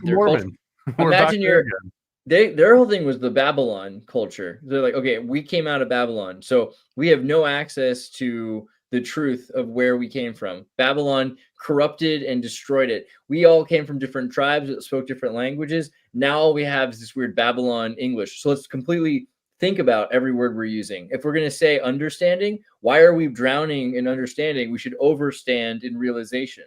Why are we saying me, which is really inverted we? It's a sigil magic. We should say I. So you can look at like the way Ital Rasta speak evolved. It's very conscious of the words it's using. Even though it's based on English, it's also based on sort of, I guess you could say, an African understanding, or even a Caribbean African understanding. Is it a German thing too? Because what's up with, like, J isn't pronounced in Hebrew, yet we have or is it the Latin? Because they have the whole like Jah and Jehovah and Jah, like, that's not Hebrew too, and in Spanish, I mean, they're all pronounced differently. It's especially I. Phosphorus, even PH is supposed to be I. Eophosphorus, which is. I mean, the real question is if you're jobless or if you're jobless. For real. Yeah. But I'm trying to like okay. I want to do a little bit of a leap because we brought up the Black Israelites before the show because somebody I mentioned it. was watching a movie that I'm only like 20 minutes into, 30 minutes, called Hebrews to Negroes, which is basically making a very case for the black, and which I still haven't seen myself, but I wanted to because it was $50 or something on Amazon to watch this. Even if it's free, it's 3.5 hours freaking long. Hey man, you know what? I can handle it as long as it's free. It's like it's only costing me my time. But this is one of those things where it was a big, and now it's all right. Point is, everyone, you can watch this for free on archive.org. That's all I wanted to say. Make sure you check this out because here's the documentary. And if you were paying $50, you're doing it wrong. Okay, go ahead. So you remember Smirkgate? Smirkgate? Yeah, Smirkgate was a Smilegate. Is that different? No, the Smirkgate was the kids with the MAGA hats at that oh right, Capitol. Where were they at? There was some oh right, the freaking guy. Is this in like Columbia? Was it Minnesota or was this in I thought it was Washington. Yeah, I thought this was in DC. Yeah, okay. yeah. So the thing is like everyone freaked out over this clip, right? This clip went out. The original YouTube account that put this clip up of this larger video was called Fight 2020, and this happened in 2019, right? And everyone freaked out at this kid because he's smiling. The optics were just awful if you're obsessed with identity politics stuff, especially. And at the time, the way everybody was so charged, it was just like this felt like the epitome of something, that there was these disrespectful kids. It was like if you watch the whole clip, you could see the context of everything, like what this Indian was doing. He's banging on the drum in this guy's face and the whole thing, and like, what is he supposed to do? He's a kid. He's standing there. He's Tom Brady smirked. smirked. Tom Brady has the spice. Oh yeah, wow. But the context was of that actual happening of Smirkgate was the Black Israelites. They were the ones who were kind of instigating the whole charged event. In this little clip that everyone was like freaking out of, like that they thought they understood. Like they're getting all charged up. They're super triggered by this clip. But there was a table of Black Israelites who were like, and you can hear their whole spiel. It's like, I think it was a 40-minute video or something that this was clipped out of, but like it was a whole different picture. And you can see almost like the whole future, like of the unfoldment of what followed in the full video, whereas like, I'm just saying, like, there's something like really like symbolic of like that's like a template that relates to everything. That's why it's crazy. It's called like Fight 2020. It's like, is it a fight in 2020? Are you fighting what happens in 2020? Like it's just crazy because it's a setup, and the Black Israelites are like a core part of it. You know what I mean? Like, I don't know if you guys know what I'm talking about. Have you watched their spiel while they're shouting at them the whole time? This table of these guys talking about the I remember I've seen part of that clip. Yeah.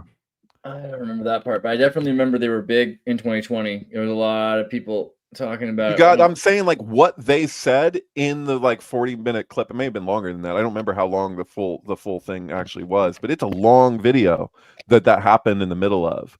And so like whoever had that account, that YouTube account, and they put that clip up, that was very directed and intentional manipulation, and it's the epitome of what's followed. Like if you like, and it's what made a lot of people who were paying attention to what was happening with Kennedy's presidential run, RFK Jr.'s presidential run, started to see the way that the same thing was happening with Trump.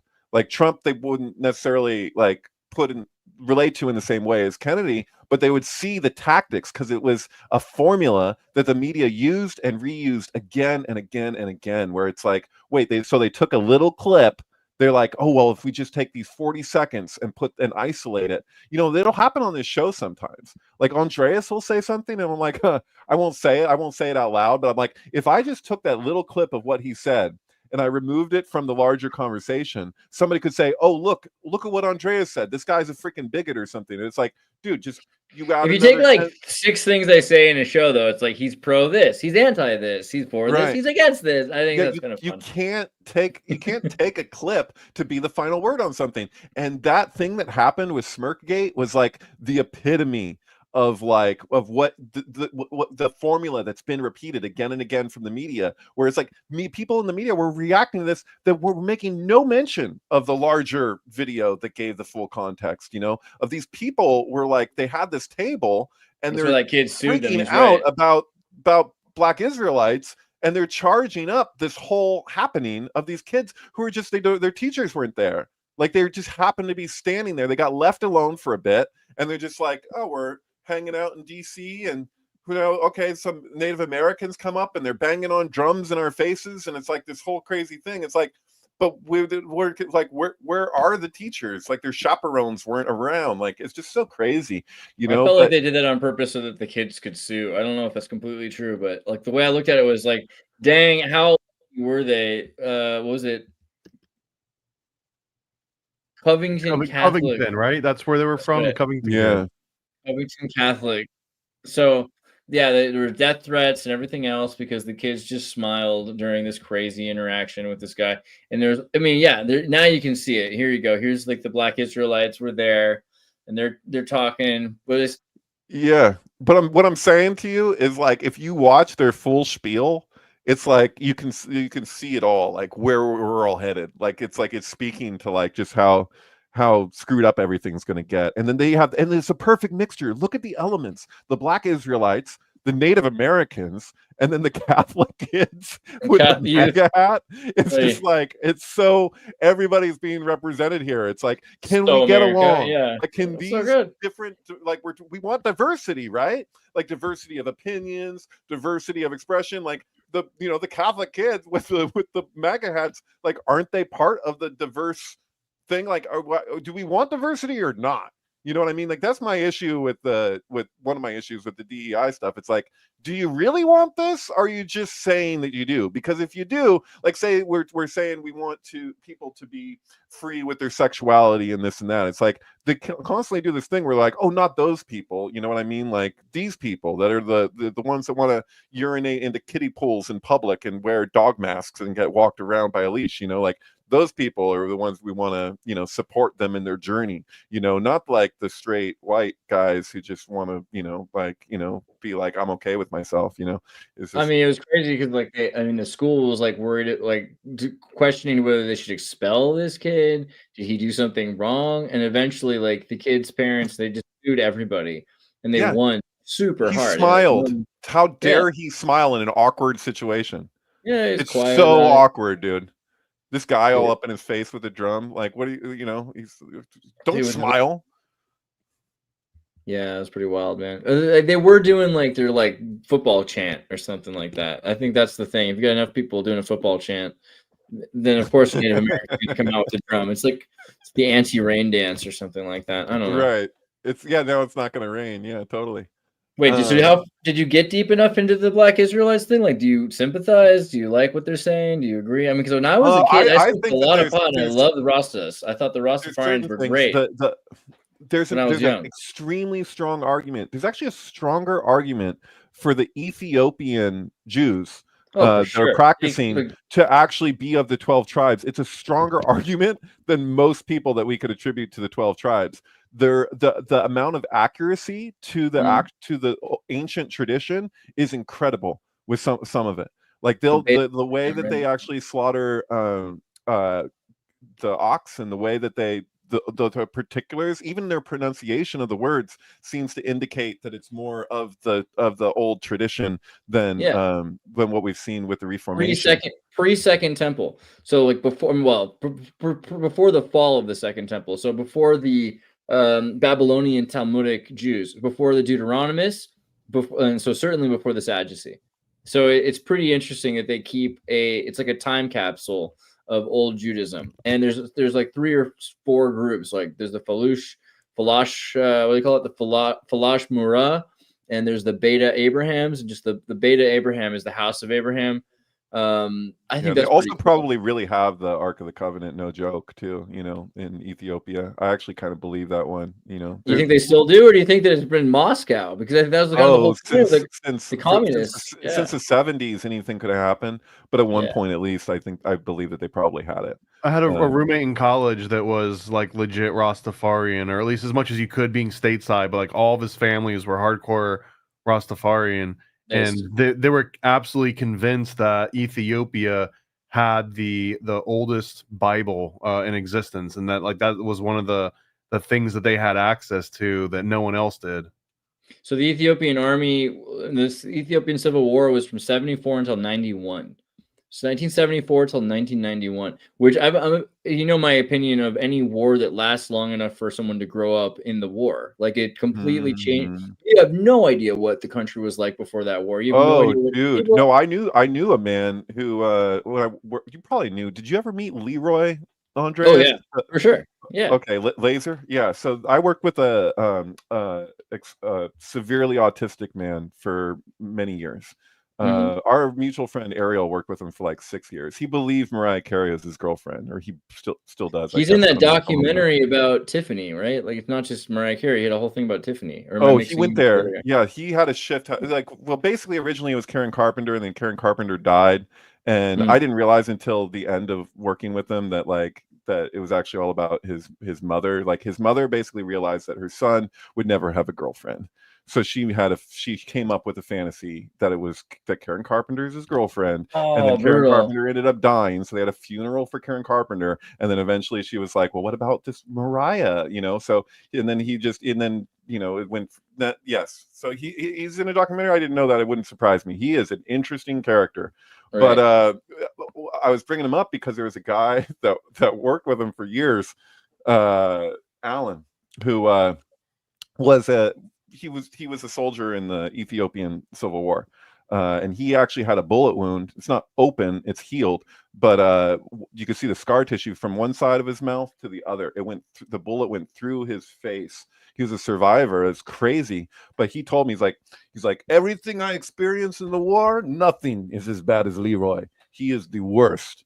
Like he would just be like, he was like, and he would always say this thing. He'd be like, "See, Leroy, he don't get it," and you're like, "Yeah, dude, he's handicapped, dude. He's mentally handicapt. No, yeah, come Leroy on. doesn't get it. No, he's never gonna get it. Like, stop trying to. He's always. Why don't you get that he doesn't get it? Right? But at one point, Alan made the mistake of telling him because Leroy found out about the Ark of the Covenant thing with Ethiopia, and he was like, "Do you know about this?" And he's like, "Yes, Leroy. I protected the Ark of the Covenant with a golden gun."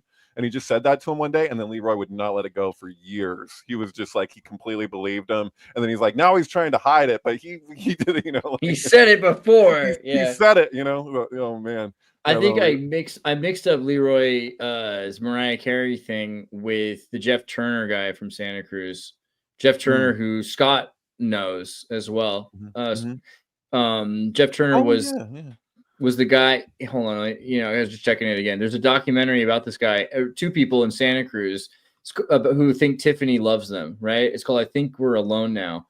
And I think this documentary is really interesting because I guess, I don't know, I think Kelly was in a hospital bed or something, and then during the surgery they heard I Think We're Alone Now by Tiffany, and they thought they were alone now with Tiffany, right? Tiffany, I found out that Leroy has a thing now for this Victoria's Secret model. I thought maybe that's who you're talking about, but no, I'm not hip to this. There's just way too many people in Santa Cruz that are autistic and have been mind controlled in the weirdest ways. But this documentary is super worth your time. Well, it's got basically Kelly McCormick is this transgender hermaphrodite who thinks that hold on. So first off, Jeff is the dude in Santa Cruz who sees a lot of things, and you don't see it in this documentary, but I talked to him one time, and Scott knew him, and he followed people around. Like he's straight up he's an autistic guy, so he got in trouble for stalking.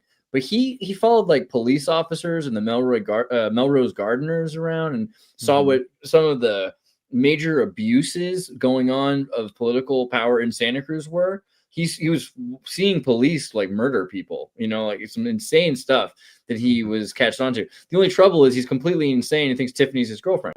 And similar for this Kelly McCormick person, she's a hermaphrodite, so intersexed, not just transgender, but they've done everything they can to, you know, survive and deal with this, taking all sorts of, you know, done a lot of drugs and surgeries as well, basically. But they both listened to Tiffany and thought that they were alone with Tiffany. So this documentary went out of its way because Jeff had been in trouble for stalking her and says, yeah, even though she has a restraining order against me, you know, she loves me. She's just doing it for my own good. Because she knows how much I need that, like, in order to, you know, like, protect our love for each other. And this documentary actually arranged for them to meet Tiffany, and they got in like a limousine with Tiffany, and it's just super. I mean, I don't think it's I don't think it's right that they made this documentary. Leroy ended up meeting Mariah, and like they had to arrange this whole thing. I mean, he was so obsessed. Power of the secret, dude. The secret's real. But it was after he met her that it broke the spell. So really? Yeah, because it's actually probably the best thing that could happen. He's like, yeah, not my type. You know what? It was so weird. Like, he was just like so surreal, and it's like because he had built something up in his mind. He carried around a Mariah that was all like her. It was like from a magazine of her face that was taped with Scotch tape around this like thing with a dress hanging from it, and he would want to bring it out of the house with him. And I was like, Leroy, like, and you know, I'd take him to the beach or something, and he'd want to talk to girls, and I'm like, he's an adult, like I can't stop him from talking to girls. And I'd like stand aside, let him talk, and I could see every moment that it would build towards when he started telling about Mariah, because he's like, actually, I have a girlfriend. it's like you see their faces, it's like, oh my god, dude. But you know, I'll tell you, I think this is okay to share. I don't the reason why I stopped working with Leroy and this guy Victor was first, I ended up working with another guy, which was with a different company later on, who had the same stuff as Leroy, technically, like the same labels or whatever, but he wasn't taking the rainbow assortment of pharmaceutical drugs that was actually making Leroy worse. And he was on like fish oil and all this other great stuff, and he was doing great. He could function, he was okay, but Leroy went woo. But at one night, so I slept on the floor. One night I wake up to the light on, and I look over, and Leroy's got a kitchen knife pressed to his head, and I'm like, what's going on, Leroy? Damn. And he's like, I got a microchip in my brain, I'm gonna take it out.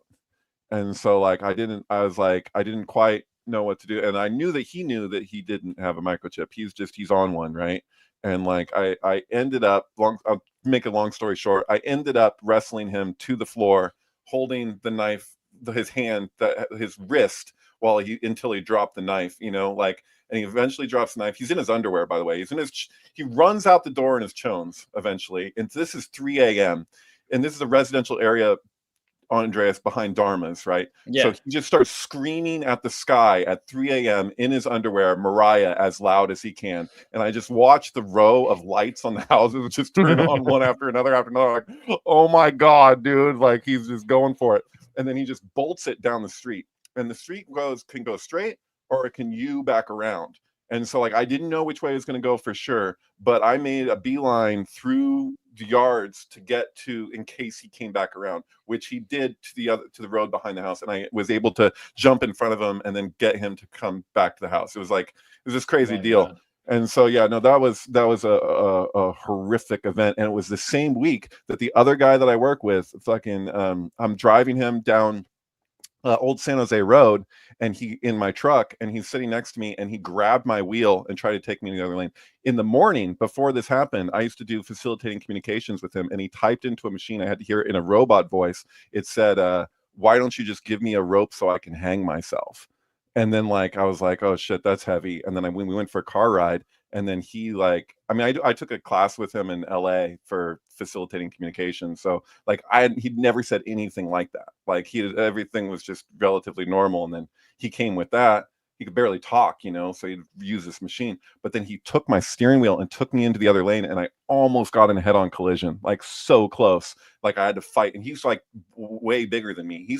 He's taller than me. I'm 6'4". He like tried to like force the wheel, and it's like, and so I got back to the house, And then I called my boss, and I was sitting in a chair, and I told her I need to be relieved right now. Like, this is not okay. And he fucking came up behind me as soon as I hung up the phone, and he strangled me. So he had his hands around my neck, trying to kill me, like, for real. And I just fucking lost it, dude. I, like, somebody puts their hands around your neck, and he's behind me, this large man. I fucking, like, flipped out. I ended up slamming him to the floor, like, backwards, like, boom, like, and I twisted his arm behind his back until he was just screeching. And, like, I don't want to hurt. This is the same week. 2 different disabled guys. I worked with him for, like, probably 2.5 years. I worked with Leroy for, I think, over 3 years. And then it was just like, and I actually ended up working with these guys a bit longer after this whole incident happened. Because I was reading Plato's The Republic. Tying it back, I swear. Like, I was reading Plato's Republic, and there's this other guy that I work with who was, like, super Catholic, and we were like, and I'd read what's her name, the saint lady, Mother Teresa's book, No Greater Love, like, shortly before that. And, like, I was just, like, rationalizing it, and then eventually, like, a few weeks later, I was like, no, you know what? I'm not going to work with these guys anymore. I ended up working with a different disabled man. It was totally fine. But yeah, anyway, I'm sorry. I had to go on my personal story. And then years later, like, Leroy had to sue Mariah Carey for sexual harassment.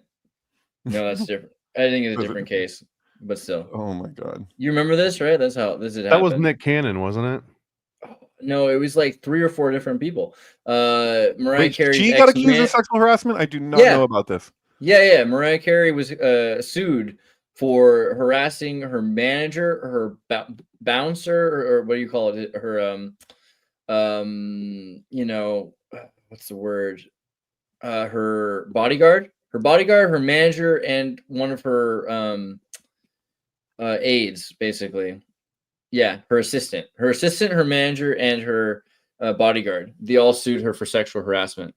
Said that she, like, peed on them, called them whores, like, and wouldn't leave the manager alone, right? Like, some dude, forget his name now. Weird.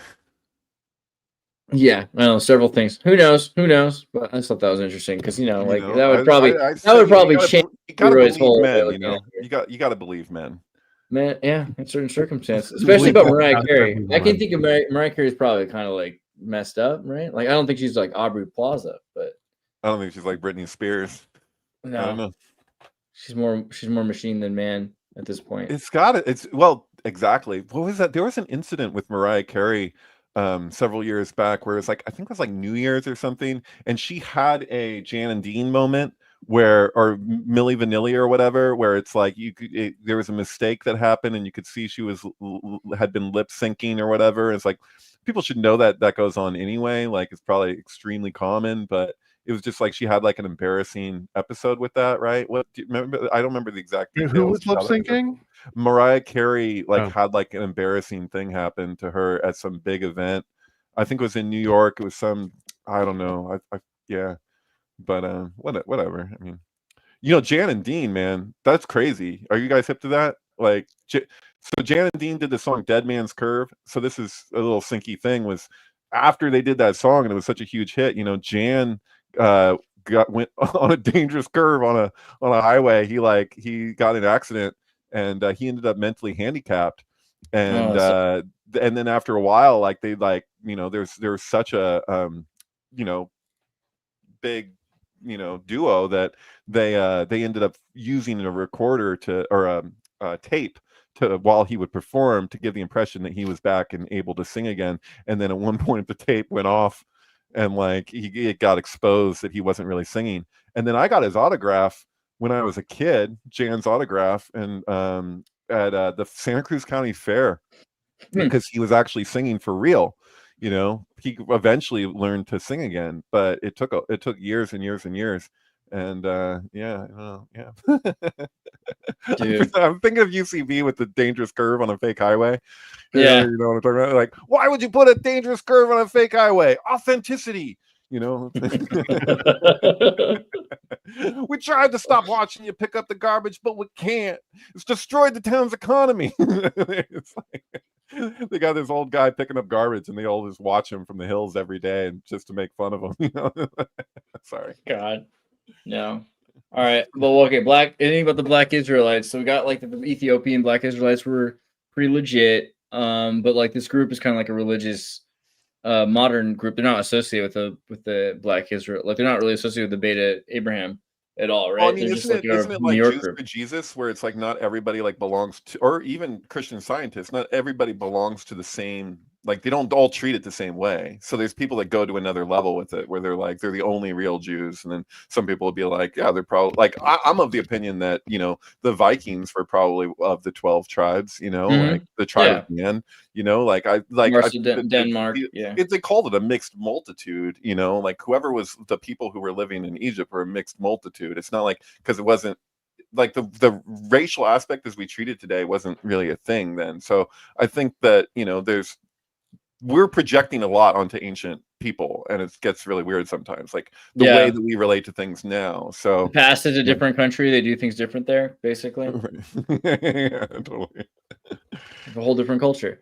But yeah, like the Beta Israel, the Black Israelites, the Hebrew Israelites group, like they're kind of, I think a lot of them are New York based and are groups that came after the Nation of Islam. So I feel like they're kind of in the effigy of the Nation of Islam to an extent. And Nation of Islam is already kind of a Scientology group at this point, like this idea, the Yaqub and everything. And so, it's like, there's nothing wrong with that. Like, I think it's totally cool to have a weird religion that believes in strange things, but there's definitely the idea that the 12 or 13 tribes, like you just said, are everywhere and include all sorts of people you wouldn't expect, including the Danes, is pretty interesting. Like if Denmark is the tribe of Dan, I mean, they have a lion on their shield, right? There's not that many lions in Scandinavia. So it's Scandinavia. If it was elsewhere, it'd be one thing, but yeah. And they've got these boats, like the Viking boats. They very much look like the Eritrean or the Egyptian Eritrean style boats. And how good are these boats? How it's like a shark. They go anywhere. So the idea that they're a wandering tribe, but they're maybe a seafaring tribe, that's pretty interesting to me, especially considering this idea, because a lot of the Black Israelite idea is that they were already in the Western Hemisphere. There were blacks in the Caribbean, blacks in South America. The Tartarian, there's like a Tartarian Moorish club a few years ago that was talking about the same thing. They were saying, hey, these Native Americans, they're not the indigenous ones here. We are. I know you think we came as slaves, but that's actually because like at some point these Sephards, they tricked everybody when we tricked them first. So at some point we were in charge of this triangular trade group, and then they've rediscovered it, not even rediscovered, they just like co-opted it, which is, there might be some truth to the arguments that the Black Israelites make, that the blacks were, that black people, and I like to say black because if they're not necessarily from Africa, but they ended up in Africa, like if they came from different islands, I think the Moluccan Islands or something off the coast of the Sentinel, there's evidence for that, which is another thing that Madame Blavatsky talked about, that it might not be an out of Africa theory, it might be an into Africa theory. And I don't know. It's interesting to me, this whole idea. I gotta say, like, this is like the treatment of Blavatsky as like the dog whistling projection thing with her. Totally. Oh my god. Because you're like, dude. Okay, so if she's what people claim is like, she's this. Some people would argue that she's this enormous racist because Hitler was into theosophy, right? Like, but the version that they had, the German Reading Society had, was not necessarily Blavatsky's theosophy. Like, not they at had all. their Right. own projection into it. But the thing is like the for how much Blavatsky wrote, and even speaking to race and all kinds of stuff, for them to find the little bits that they can to make the argument that she was this enormous racist is like, it would, if it were true, in my estimation, it would have to be a lot more than the little sentences that they can pull together to use as the proof. You know what I mean? Like, because they have to ignore so many things that she said regarding race to accept that this is like, or that this is what she really thought, because we found and the time itself, because like at the time, people were so much more racist. Well, I feel like that would be an even bigger claim if you were to say Helena Blavatsky was racist even for her time. That would like add like an extra level on it. But they just say she's racist. You'd throw a dart at a name from that True. time period. True. Yeah, you could cancel. those were you could wild literally times, you know. We're because of us today. They're going to have to cancel Plato. You know, like we basically Right. and Socrates is getting canceled again. But phrenology was the thing at the time, right? People were saying that your skull came from this place or that place. So you were a different kind of person. Right? Is phrenology the wrong one? Is that the wrong word? The No, idea that like phrenology, yeah, it's where you're analyzing the size of your brain and the shape of your head as to whether or not you're Yeah. going to be a criminal or. So Darwin, even I think all these groups of people thought that different, and this is why we use the word race. You know, in the 19th century, 18th century, it's very common to say black people were a different race than humans, and that we were like the humans were white people only, Christian white people, right? That this was the way that people looked at it. And Madame Blavatsky came along and said, no, Protestant Christian only. Let's get that. Protestants are their own freak race. They're their own weird, yeah. But Catholics are like the Jews or some other thing, like the Coneheads, or yeah. Basically, this was very common to say that they're completely different races that evolved separately.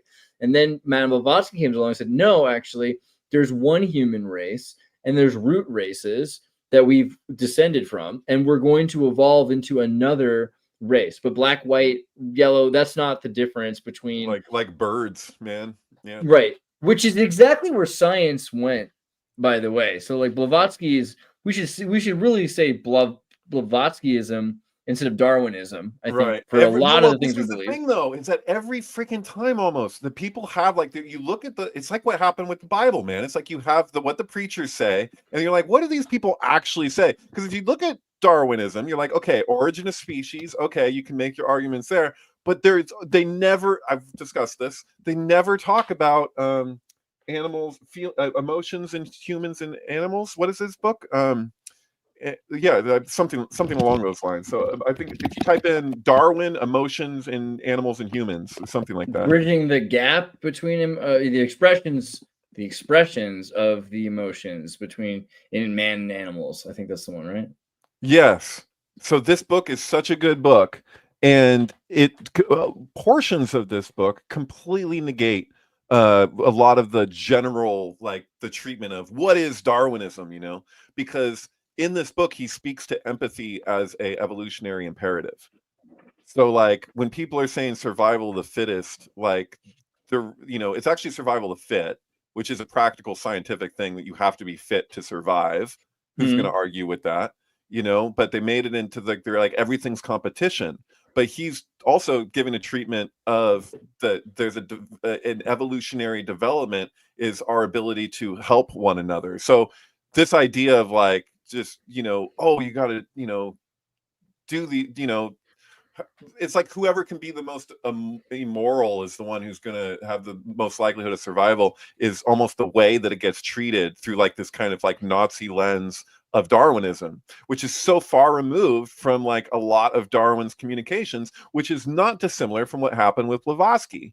And not just Blavatsky, but the other theosophists as well, where it's like there's this like these ideas around race that I don't actually see from them, like the way that it gets treated, like it's almost like they're like, oh, this person has some some credit to their name, so we're going to use this person to push whatever ideology we want to push and make an argument for it. Well, they said this, and then just like, yeah, it happens. I think another weird one is just like Darwin's association with John Edmondson, right? Because born into slavery on a plantation in Demerara in British Guiana. He was he had a bungalow. Darwin had a bungalow built rather right next to his, so he could be near him all the time. And he got so much of his first ideas and his evidences from Edmondson, because Edmondson was a genius and a taxidermist who was well-traveled and had seen so many different things around the world. So if it wasn't clear, he was a black man. So already at that point, he was having confusion about his racism, and the idea that when I say racism, I'm going to use it to mean humans believing that humans come from different root races simultaneously, that maybe like Neanderthalic humans are different from Australopithecus humans or Homo sapiens, or maybe some merger of multiple different kinds of races. But that's essentially where they were going at the time, and they used it to even differentiate between, like you said, Protestants and like Germans, like the Neanderthalic Germans. Like, well, this is why Germans are the way they are, because they descend from cavemen. Why So do they you just Oh, is that a thing that people say? I didn't. They I'm not- did in the 19th century. They were like, well, these people were descendant from, like, clearly the Neanderthalic humans were just primitive, Well, that and they're Gustav Le Bon's book, The Crowd, it kind of goes a far way. It's not necessarily a phrenology, but it's all about Spaniards are like this, and Germans are like this, and French are like this, and it's just in their blood to act this certain way politically and socially, and that they can't really escape from it. And we're almost back to that with epigenetics, but still at the time it was straight up these different kinds of cavemen evolved to be different races, and we're maybe merging them together. And then they said, okay, that's two races to even entertain. In the 50s and 60s, they really started pushing against that idea. But now we even go back to it because you have, well, yeah, Neanderthals did merge into the human experience, the human phenomenon that is right. I think the problem is, in large part, is just this very linear view of evolution. When we right. take They that, don't think of it gene almost flow. reminds me of what I was just saying earlier about the Kabbalistic tree of life, where like as soon as you do an image to communicate it, to consolidate it and say this is what it is, you've contaminated the vastness of what we're describing. Because like with the evolutionary process, like you have these it's so like a visual aid for it, like to just have like we go from this to this to this to this and to lay it out that way is so misleading as far as what the actual understanding has been, even for Darwin, right? So it's like you have these multiple lines of like, and there's something almost like, let's talk about synchronicity, or like just like there's profundity there of like that you have these different hominoids that are like coexisting, just like there's all these other species. Like the way that it goes is like the intelligence surpasses anything that we could just like consolidate and represent through any like simplistic communication like that. Like to try and articulate the web of life and the way that it expresses itself it's just like it's so vast. It's like we can know that with botany. Why don't we treat evolution the same way? Like, is there an issue with time and space there, or what's happening? Like, you know what I mean? Like, well, yeah, we used to, and that's what's weird because we're told we're not supposed to entertain the diversity of the human gene flow, and yet, J.R.R. Tolkien, even, I think that's kind of what's weird. Like, I don't know how they get away with Amazon making the new Lord of the Rings, except for that it's completely not based on anything Tolkien said. Because if you really look at what Tolkien was writing about, it's all about root races. You've got the Hobbit, which is now like what they're calling Homo floresiensis. You have the tall giants, you have the wizard people, the elves, which are the Nordics, and you even have this whole thing about mixed blood race mixing. And guess what? He's not using it as a positive. He uses it for the orcs mixed with the goblins to make these horrible, violent kind of creatures that are Catholic anthropologist. Like, what the hell? From South Africa. Yeah, he's Right. got some serious racism, and yet that's the one that they push. That's totally okay. All right. Right. I mean, I was going to say also taxidermy is theft. I think that's important. We need that. Hey, I want to bring something up. It's kind of jumping topics here, but I watched a portion of your advanced philosophy memes talk last night, and I saw the part where the thing that Alex just figured out about the InfoWars thing with Kubrick. Like I was like, oh, because first you said it's totally understandable. It's like, this is the new digs, right? So like from Alex, thank you, Alex, by the way. Yeah, we love you, Alex. Astrology, holy shit, man, that's incredible. But bringing up the Plaza thing, you're always so useful. It's he's moments so of light. Moments of light, Alex. We're gonna glaze you. So yeah, you were saying because somebody brought up that July 16th. So July 16th is a total sync holiday, and it'll be included in the upcoming comic from Thomas relating to Kubrick and the Golden Bough.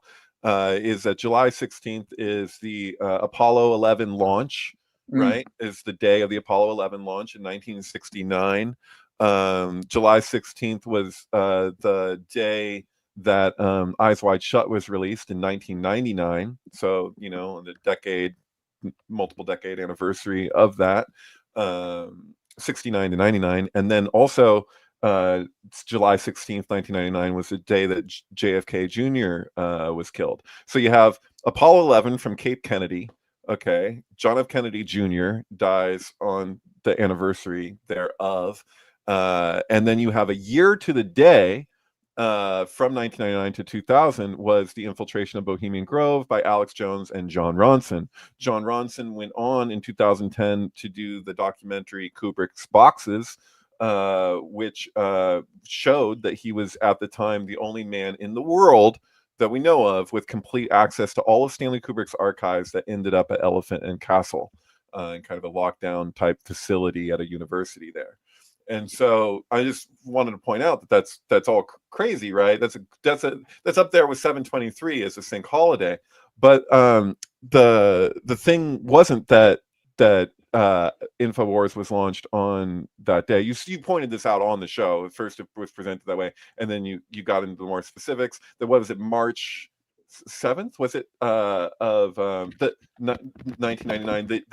The day, and when you March 6th. And then 7th, and then 8th. But this is the thing, is that we figured out so there was some back and forth. We figured out the official time. You gotta look at right.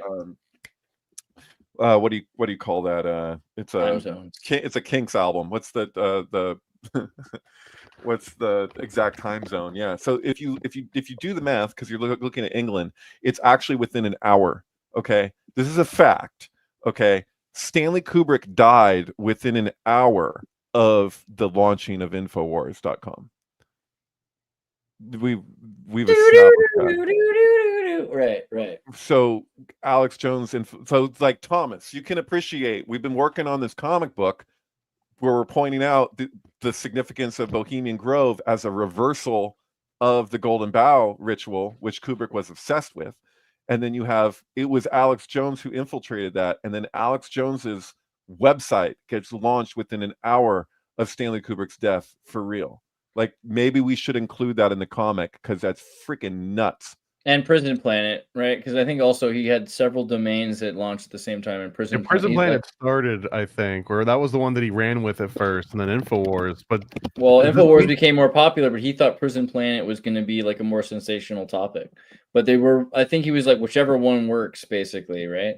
You know what it is? Too many syllables compared to Infowars. It's just easier to say. But does it mean that the spirit of Stanley Kubrick might have become part of Infowars? Not Alex Jones, but Infowars. Well, there's something to be said for that phenomenon when somebody dies, that there's an energetic burst, right? So it's like, it's because there's no like, energy just can't be destroyed. It just goes elsewhere. So like, it's like hard to articulate whatever that connection is. We're literally just discussing synchronicity when it comes to that, right? So it's like I said when Hugh Hefner died, of like, oh, this is going to do something. It did something when Charles Manson died, like Hugh Hefner dies and then Me Too starts, right? It's like he was the guard, like he represented something, like him existing in like his red robe with his pipe, just like that he was alive, like was some kind of placeholder. And so once that placeholder disappears, then it opens it up. Now something else is going to shift. So like, even as long as Charles Manson was rotting away in prison, he was his own kind of placeholder for that other, the upside down. So like, and then something else is going to develop out of that. Like look at Helter Skelter and all of this stuff. And then what is happening right now? Like, just saying, like, there's something to be said for these placeholders. Stanley Kubrick was a placeholder. He represented something, like culturally. And so it would actually make sense with conspiracy culture. Look at Vivian Kubrick. Like Vivian Kubrick's first appearance on Infowars or with Alex Jones was when she was protesting at Dealey Plaza on the anniversary of John F. Kennedy's death, and she got punched in the spine by some riot cop. And he didn't know who the hell she was, that she's Stanley Kubrick's daughter, but he was, getting, and she's just being there. She's just protesting. She's not fighting. She's not doing anything. It's just like, and Alex Jones interviewed her, after that. And it's like, oh, then that was, I mean, what I had come to understand before that, I was like, okay, so I thought that Vivian Kubrick had a disconnect with her entire family because she was made to do that by Scientology, after she had done, she was set to be a director, like she was she is his only blood child, you know, like what the hell? Anyway, I don't know. Was Alex Jones interviewing Vivian Kubrick, or was he interviewing some lady that got punched in the back by a cop?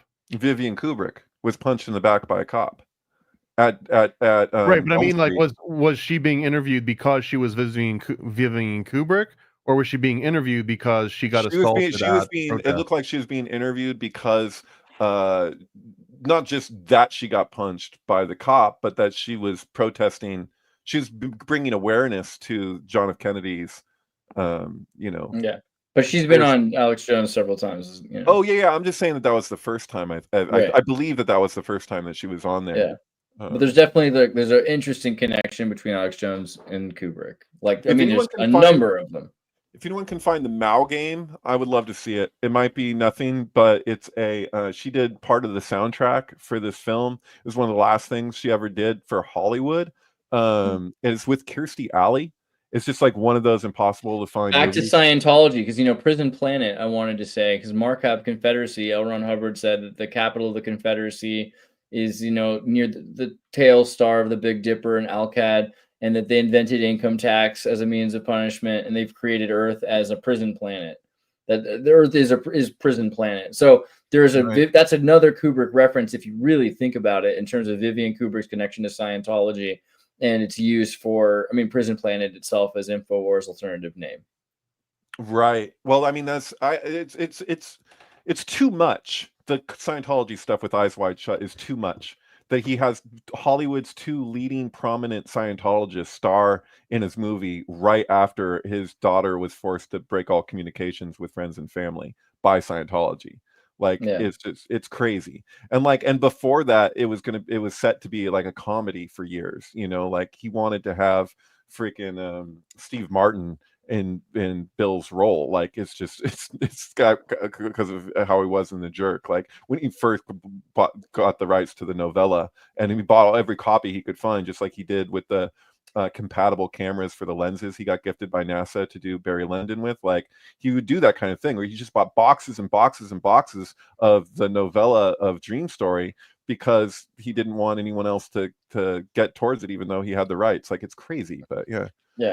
I mean, that's pretty common, actually. I mean, Disney did the same thing with any movie he bought the rights to, any book he bought the rights to. He tried to, like, remove it from circulation so only he had the influence. He didn't want anyone else to have their version of it. Like, I think they did this with, you know, Treasure Island was one of the things. He bought the rights to Treasure Island, and he took out all the books. He bought all the books he couldn't destroy them, and he bought all the copies of the 1930s movie version of it and made sure that it was never available to be seen again. Like, he just wanted, you know, wow, thing to do. All right, everybody, make sure you guys go to paranoidamerican.com. You gotta check out the comic books he's working on. If you haven't already looked into Never a Straight Answer, here's the first Kubrick comic before they get to the Golden Bough, which is coming soon. It's very important. Paranoid American, what else should I show them on your site? That's a record. Most Kubrick comics published by one publisher in a year. We should apply for, like, Guinness Book or something. That's true. I feel like they don't keep track of the most important things. The other one, too, is that if you want to see what that format's going to look like, the Illuminati comic just came out. It's at the very top of this page. Right there. It's on the front. This is based off of a Chick Track format. The whole premise is that you get a bunch of these and you leave it out in public, and it has such an engaging cover that someone's going to walk by and be like, what is that? And grab it. So the cover says, are you being mind controlled by the Illuminati? And the idea is that, are you under Illuminati mind control? You'd walk by and be like, what the hell is this? And you pick it up and you end up learning about the actual Bavarian Illuminati start to end. But it talks about Lady Gaga, talks about Athena, talks about the actual initiation rituals, Memphis Miserium, Freemasonry, Bohemian Grove. Like, this is supposed to kind of take someone completely off guard and be like, oh, this is kind of cool. It's cartoony looking. It's easy to read. And you walk away knowing more than pretty much 90% of the population about the Illuminati. Is that Isis with nipples, or is it Minerva? Technically, they all have nipples here. Some are just more pronounced than others. That's fair. That one would be Minerva with the owl that's all the way on the right. Yeah, and the premise here was that Minerva and Athena usually get referenced and almost conflated, but one of the differences is that Minerva Direct nipples. has No. the owl. It's the nipples and also the owl. The owl between Athena and Minerva is slightly different. That's And the hot. fact that Okay. Athena's a warrior, Minerva's not necessarily a warrior. And this is Joseph Smith. Like, who you got getting bit by snakes with his top hat? That's pretty. So great. this is from it says on the footnote there, this is the 4th degree in African architect rite of Prussian masonry. And this is specifically called the Christophorus initiation ritual, where one of the candidates gets blindfolded and he's attacked by men wielding torches and snakes.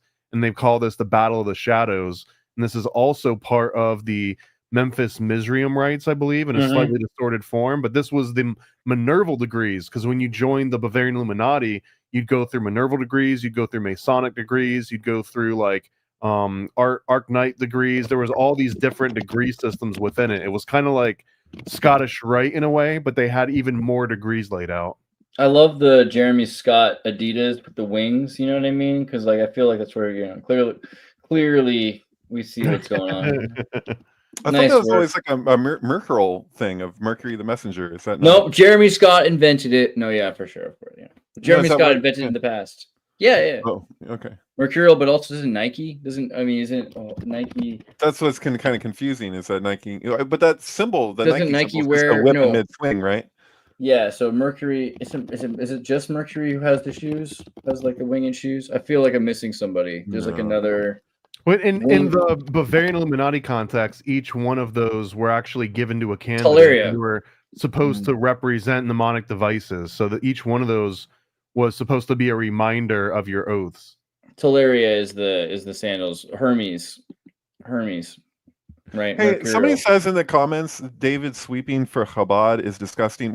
I'm not familiar. Dude, I was the one sweeping for Chabad. I don't know. Like, I don't know. I'm ironically, just trying to understand like what ironically sweeping is, because I thought I was kind of critical like of Chabad, like not doing like am I sweeping for Judaism at large? If I was, I'm not familiar with the term like sweeping for. But it's like, am I cleaning up after? Is that the idea? Yeah. Wait, hold on. I need to remember who were the tunnel guys and who were the spit guys. Yeah, exactly. They're the same guys. You know, Corporate wants you to look at these two pictures. Yeah.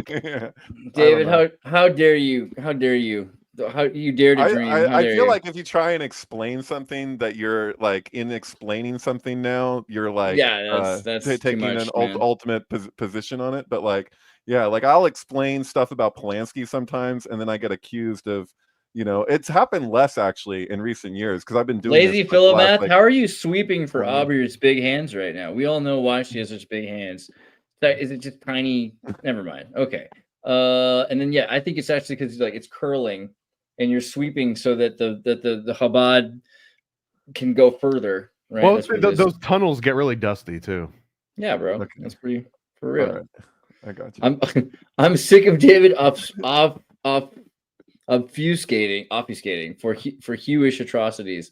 Okay, I mean that's not what I experienced. And if anything, no. I think the giving. I was like giving children herpes by sucking on their bloody dick. Like I'm morally against it. I'm not an advocate for that. I'm not only not an advocate. I'm gonna put my foot down on that one. I just want to say, not with my tax dollars. That's not with my dollars. God, oh. If you guys want to hear David apologize for more Jewish atrocities, make sure you. I should point out that like one of the first things I remember about David is being super critical about Israel, talking about Palestine back in 20 years ago. Like 20 years ago. No, I remember in 2007 where a friend of mine, a guy who I had been friends with, who I lived with at Mount Madonna, he like threw food at me at Staff of Life, the local health food store in like 2007, 2008. You know how those vegans because of my expressed views on Zionism, and like he was just like very critical. angry with me for being critical online about Zionism. Yeah. And like I'm like and now like I'll say things like, because I don't want to be boxed in one way or the other. Like I have kind of like a nuanced view of things, but I had like food thrown at me from the shelves at like a local store. Like what was that? Close to 20 years ago or something. So yeah, I don't know, man. But you know what? I'm pretty sure that like Akuster must be Jewish. That's probably it's a Jewish conspiracy. That's your whole account, your sock puppet. No, I'm just kidding. I love you all. Please go check out David Charles Plate, MK Ultrasound 723. He does sync work, not Jewish apologetics, but that's okay. You can probably get him to if you pay him enough. And then we're gonna watch the What About Bob Groundhog's Day sync someday. That's gonna be a thing, right? We're gonna. I've never uploaded it, but I actually have both of these movies with transparency playing at the same time. I think they're about the same length. I think you start it on the shadow of Groundhog Day. Like you start What About Bob on the shadow, because the movie the first thing you see with Groundhog Day is his shadow while he's doing a new the weather broadcast. Like so it's like anyway, it's clearly the shadow, Freudian, Jungian psychology. There's a lot to this one. I don't know, you should follow David for all kinds of reasons, not the least of which because he's a Jewish apologist, I think, but also if you haven't figured it out already, follow Andreas Xirtus, spread the word, tell them about our atrocities and our crimes against humanity. Let them know what we're up to. You cannot trust us. I love you all. Thank you for being here. Is there anything else that you wanted to, any last final words before they hang us?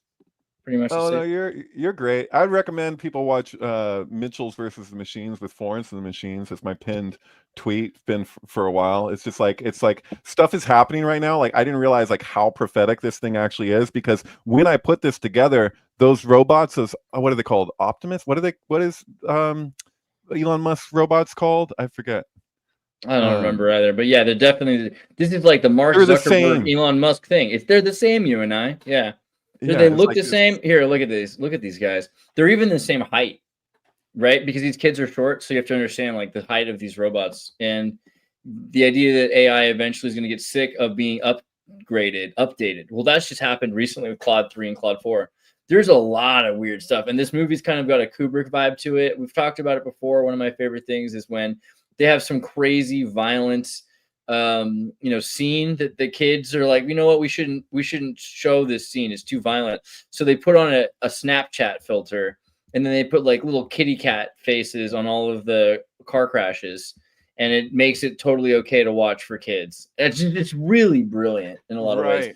Pal rhymes with Hal. There's a lot to this. It's totally meant to be Hal. So I want to say real quick that there's something that's kind of like impossible but true that happens in this at one point, or technically 2 points, because the first scene, it like just jumps into it that like you see ahead in the future that it's the album's first song is Dog Days, right, from The Dog Days Are Over, right, which is a reference to Sirius, etc. You guys know, but there's a part in the song, like if you just start these at the same time, album starts at the same time as the film, that when they go through a window in their car of like some kind of shop, and they're flying through the air, and it happens to correspond to this exact moment in this song where it slows down, and it's foreshadowing a scene that's going to happen later in this movie, right? So like when this scene actually reoccurs later in the film, the album loops, right? It's the second time that the song plays. It's literally that moment of that song that happens the first time they go through the window happens the second time that they go through the window, completely on cue. So like I didn't even put it together. Like the first time that I was watching this is actually like as I was like going and putting the volume of the film between the vocals, that like I realized, I was like, wait a second, that's the same exact moment of the song when it reoccurs. So like the album loops, and it just so happens that the film loops too, and it does it in complete unison with how it did the first time. It's absolutely bizarre. But anyway, I don't know what the chances of that are. Anyway, cool. Super based. You guys have to watch that one. It makes me so happy that exists. Do not trust Aubrey Plaza. She is a witch. Okay, love you guys. Hello. Welcome to the Xirtus.